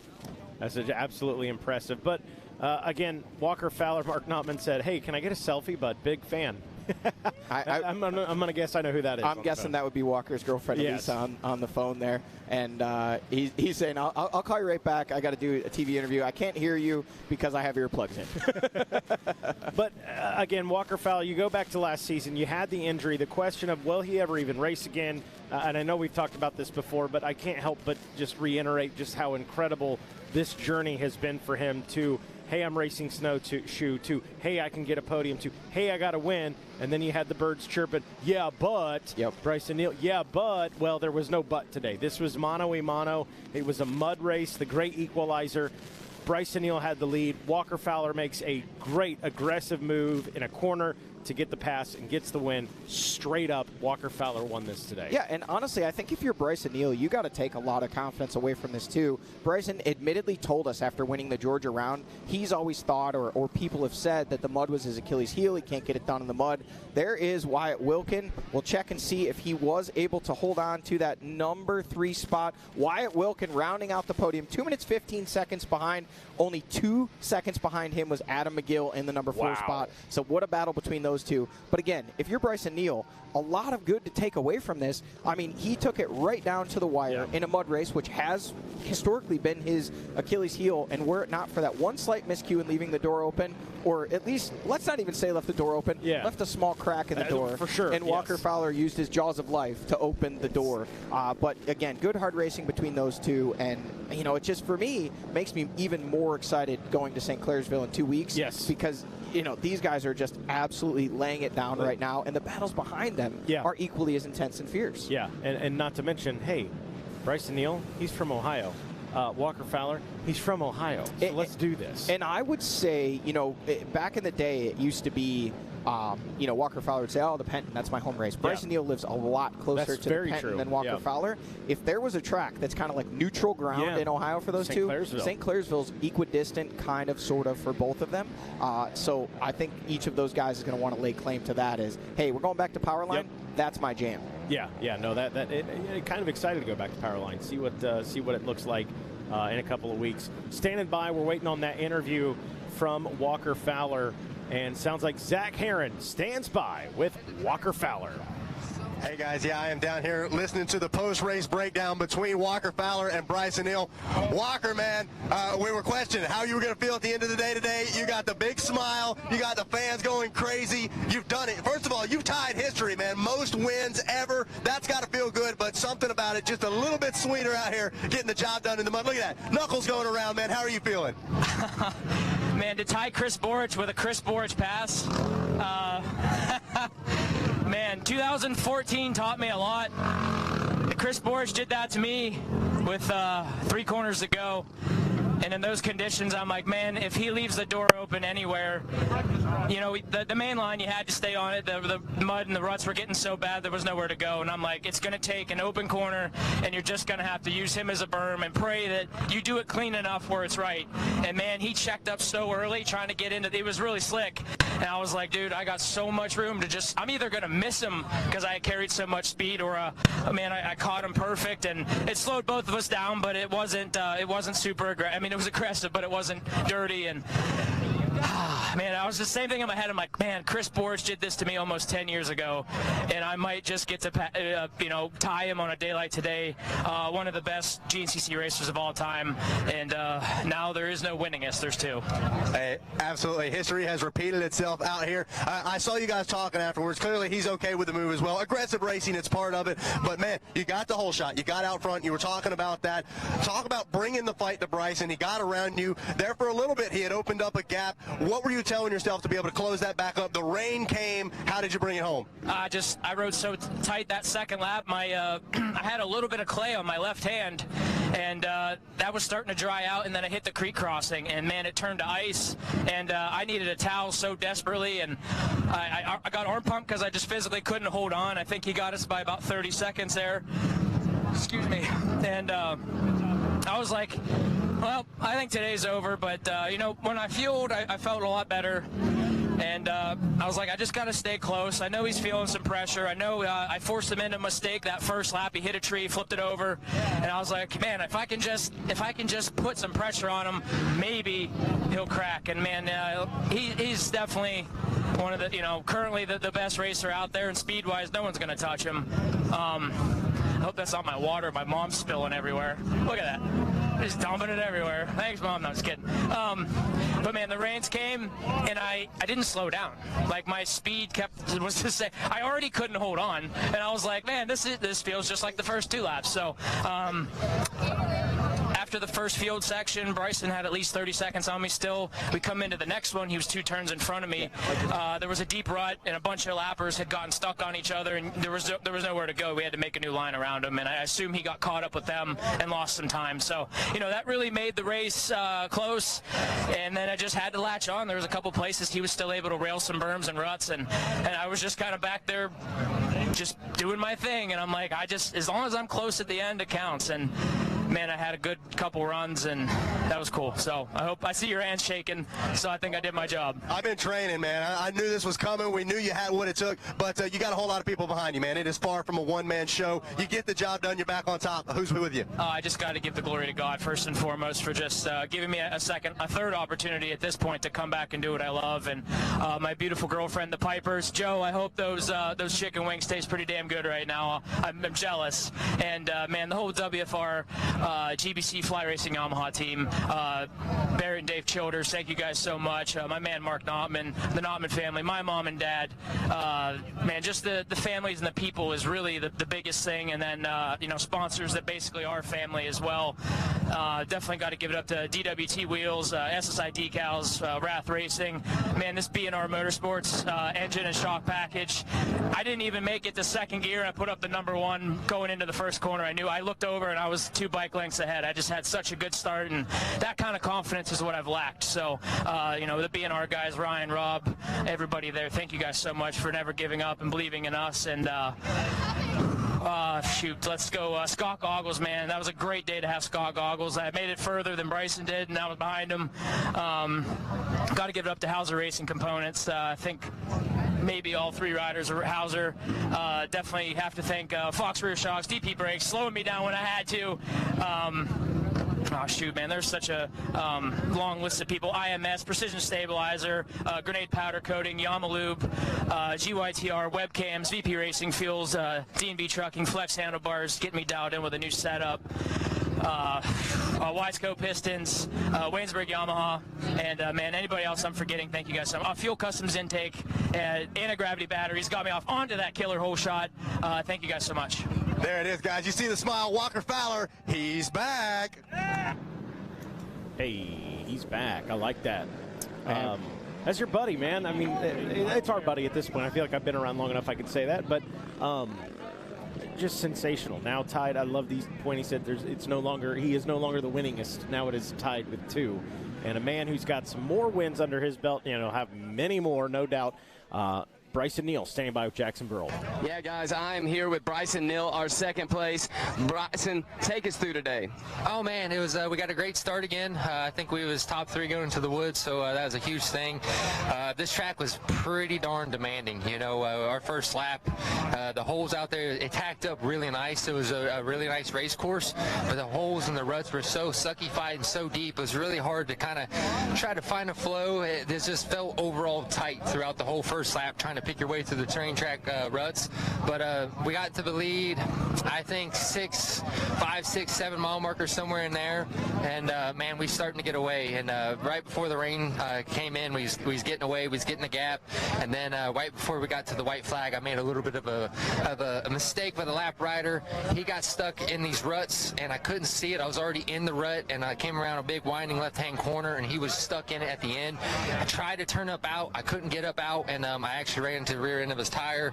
That's where I lost all kinds of time. And then when I got back up, that was basically where Walker closed all the gap going to the white flag. And just like George, just like, you know, here we go. And I had really good lines. The whole last lap was feeling really good. Man, he bonsai'd that creek crossing out down there, and he was really taking chances and really hitting some things hard. And we was having a blast. It was a great race, having fun, just trying to bring this thing home. And man, he had a great pass out there on the motocross track. I didn't think he was that close. It was a super slick corner, and I had been just sliding in that corner sideways, just letting the berm kind of just bounce me off of it, kiss it, and then head up the ramp. But he actually used me as a berm, and kudos to him. It was a great pass for his get his first win of the year. Incredible race, mud race. This is GNCC, man. So we had a blast. We're happy to bring this thing home, get second place, great points, and great battle. We're pumped. Bryson, how do you feel heading into round 7 after this big points lead you have? You know, we're getting into the mid-season territory, and you know, we're starting to think big picture. You know, of course, we're going to ride the wheels off this thing. We're going to let it all hang out, but also at the same time try to be calculated and take care of this machine and get it to the finish line every time. So we're really excited to go back to Powerline Park at the next race. I love that place. It's another Ohio track. I've always done good there, so looking forward to it. And hopefully we get some good weather, mud, whatever. The track today, I was thinking in my head, this is probably what Powerline's probably going to be like, slick and just fast and mucky is what the Powerline usually turns out to be. But racing in May, we'll see. We've never raced Powerline in May. It's usually in October, so hopefully we get a good racetrack. All right, guys, that's Bryson Neal, your second place here today. Neal, big takeaway there, Johnny. He's eyes on the prize. Like, he is focused. And before all the social media keyboard warriors at him, he said it himself. That was or at Walker Fowler, I should say. It's a great pass. Was it aggressive? Absolutely. But man, he stuck it to me right there. Yeah, and I think, like I said, that's just how you race when that's what's on the line. I mean, these guys have a lot of respect for each other. There's a difference between making an aggressive pass and making a dangerous pass, especially with those slippery conditions. That was just aggressive, and like he said, I didn't think he was that close. Right. You know, and ultimately he'll go back, look at that, but he's doing everything right now. You know, maybe a second place today, not the optimum result, but as close as you can get to it. That's it. And how about it? The man, he likes the mud. We'll throw it down with an interview with our third place finisher, Wyatt Wilkin. All right, guys, I'm down here with our third place, Wyatt Wilkin. Wyatt Wilkin, another podium. Take us through today. Man, it was first when we got out there, dude, it was tacky and that rain hit and it turned to chaos, dude. There's people stuck everywhere. Didn't get a very good jump, and then everybody pushed wide, and then I came out up front and I was like, all right, this is pretty cool. Rode back there for a while, and when the rain came, I don't know if I'm a mud expert or what, I came on, I caught up to the podium position, and I was following Adam, Josh, and Josh just clipped the tree, let me get around, didn't let me get around, snuck around, and going on the last lap, I didn't have no goggles, so if you're falling with no goggles, it sucks. You're like squinting, trying to stay behind, and Adam and me split a line in a bottleneck, and like I said, I didn't have no goggles, so I tucked my head, and we came together, pushed him out wide, and I hate to be that guy, but on the last lap, no goggles, I had to do it, and the creeks got deep and the bike kept cutting out, and I ended up pulling a gap on Adam, and the bike died in the creek. So like, I'm looking back, looking for Adam, trying to figure out where he is, and he's right next to me, like right there with me. So from there to here, everything was running good. Stayed out like 5 seconds in front of Adam, dude, my heart was pounding. And right here at the finish, there's a water hole, and I hit it, and the bike died. And I think Adam got me back for shoving him out wide, because he packed my butt so bad, shoved me off the back, and I was like, all right, well, we're racing to the finish. Just happened to get him right at the finish, third place. Dude, I'm so happy, so sick. Wyatt, you mentioned you felt like a mud expert out there. That's what everybody is saying in the TV booth. What's your thoughts on it? I don't know. I enjoy the mud, but I've got 2 podiums, and both times it's been in mud, so let it rain every weekend. All right, Wyatt, how do you feel going into round number 7? Oh, man, we're working hard, keeping and pushing forward, getting closer and closer. Like, the beginning of the year, my goal was to be a top 5 guy. I've proven to be that guy, and, like, you know what? I need to be a podium guy. Just keep pushing forward, so the more I'm on the box, the happier I am. All right, guys, that's Wyatt Wilkin, your third place here again. Well, Wyatt Wilkin, boy, he's fun to watch, Johnny. He's fun to listen to as well. Well, that's pure emotion. I mean, he's just excited to be up there on the podium, excited to be a top 5 guy. So podiums are just bonuses for him at this point. And you know, he's proven he worked his way up into it today. He's definitely belongs there. Yeah, taking a look at the top 10, Fowler, Neal, and Wilkin. Outside of that, McGill with a very close 4th place finish. Austin Abney, the hometown man, rounding out the top 5. Good day for him. Merritt, I'm going to say it, maybe some struggles today. Yeah, it looked like when it maybe losing the goggles there, having to come in and get those. He did come in right on Austin's rear wheels there for that 6th place spot, very close to the top 5. But yeah, not the ride he was looking for today, but still a good points day for him. Brandon Owens with a near 5-minute, actually I think it was over 5-minute win, 5 minutes 40 seconds in that XC2 class, and 7th place overall, pushing back Hunter Hart to 8th place overall. Chris Borich actually making the pass around Stephen Harrell up into the number 9 spot, and Jerry McClure rounding out the top 10 overall. Solid day of racing, no doubt about that. Had just about everything you wanted, as we will now take a look at the specialized race recap. Off and rolling in this one, Walker Fowler said, man, I got to get my starts figured back out. Well, he did it today, 7:23, right up the gut. Grabbed that Canati Tires Whole Shot Award. for the XC1 class. Chris Sports there in the number 2 spot, but Adam McGill making the pass quickly up into the number 2 spot. This was lap number 1. Walker Fowler leading the way. You can see how deep the water is.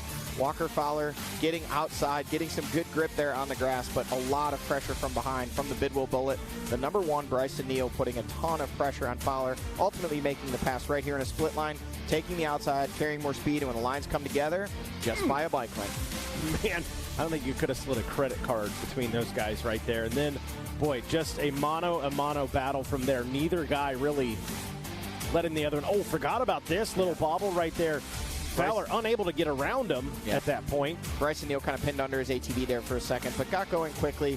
Walker Fowler giving chase. And then from here, it seemed like Bryson Neal started to find another gear. You can see it just starting to open up bike length by bike length. Again, a very different race here early in this one. Dry, and then the rains came. The rains came. Mom going to get her chicken fingers in the rain. Nothing's going to stop her.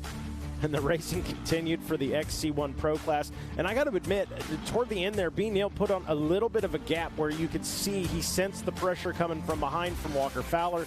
Didn't matter. Fowler just absolutely relentless, sticking with it, making sure he had him set up for what ended up being an incredible pass out in the moto track.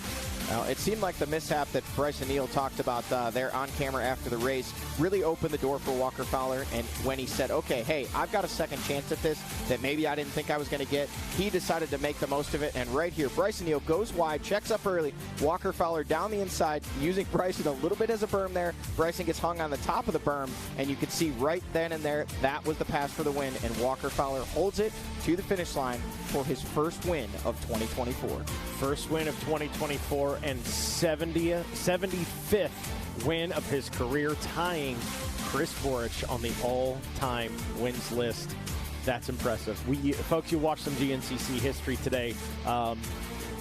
What are your thoughts, Johnny? I mean, I got to think big takeaway is our buddy Walker Fowler grabbing that 75th win. Yeah, I mean, 75 wins. That's kind of hung there in the distance for Walker and for anyone else trying to chase it. Sure. Since Chris Borich got his last win, I believe in 2018 or 2019. Yeah, so it's been sitting there for a long time. Walker Fowler's been chasing it. The T-shirts have been printed. They've been going to all the races. Fair enough. Obviously, with him being injured last year and then finally getting that 74 at the end of the season, it was kind of like, well, this next one is the one he can tie the record. Getting it done today, and in a very, as he put it, to tie Chris Borich with 75 wins with a Chris Borich pass right at the end. Poetic. Those are the lessons that he learned so many years ago. And ironically, that was probably only about 100 yards from where the pass was made in 2014. That's a good point. Where Chris Borich ultimately was able to wrestle away that 2014 championship. Walker Fowler. Bryson Neal still very much in the driver's seat for this 2024 championship, but Walker Fowler making the first little chink in his armor here in the season. Yeah, to that point, I would say, kind of along the same lines, we found out Bryson Neal is human today. He's not completely and totally Superman. It takes an aggressive pass to get the job done, but nonetheless, B. Neal. And he even said it in post-race interview, hey, I'm focused on the bigger picture at this point. If the wins are there, he's going to take them. There is no doubt. But B. Neal's got his eyes on that number 1 plate, and he's certainly in a good position to take care of that as we'll be heading to Ohio in a couple of weeks. Yeah, I mean, a great points day for Bryson, and obviously Wyatt Wilkin with his second career podium. Great day for him as well. Well, coming up, we'll be back tomorrow afternoon. We'll start that broadcast for the Hoosier Pro Bike Race, and then we head back to familiar territory, a track we've not been to since, 2018 or 19, I believe, Powerline Park over in Ohio. If you're an Indiana native, can't encourage you enough. I think from here, maybe 4.5 hours, if that. So it's close. I use air quotes because my coworkers for the day job make fun of me when I say, where's the race? Oh, it's 7 hours away. It's close. So, that's not close. It is in our world, baby. Don't forget to check out those GNCC highlight episodes on racertv.com. All of the things, like, subscribe, all those things on YouTube, so you can get in there and you can get in the comments section and, jaw at me and Johnny and the boys. But that is going to wrap things up for us here today. Sensational race, historic race on behalf of Jackson Burrell, Zach Darren, Johnny Gallagher, our camera operators, JC, Matt, Josh, Mike, Leah, Kirsten, and Ryan. The drone pilot, Gabe Scholl, as well as our manager, Dan Reinhart, our spotter, Hollywood, our engineer in charge, Jordan McFadden, our director, Don Hampton, producer, Adam Gordon, and our executive producer, Carrie Jo Russell. I'm Mikey Waynes. We'll see you at the races.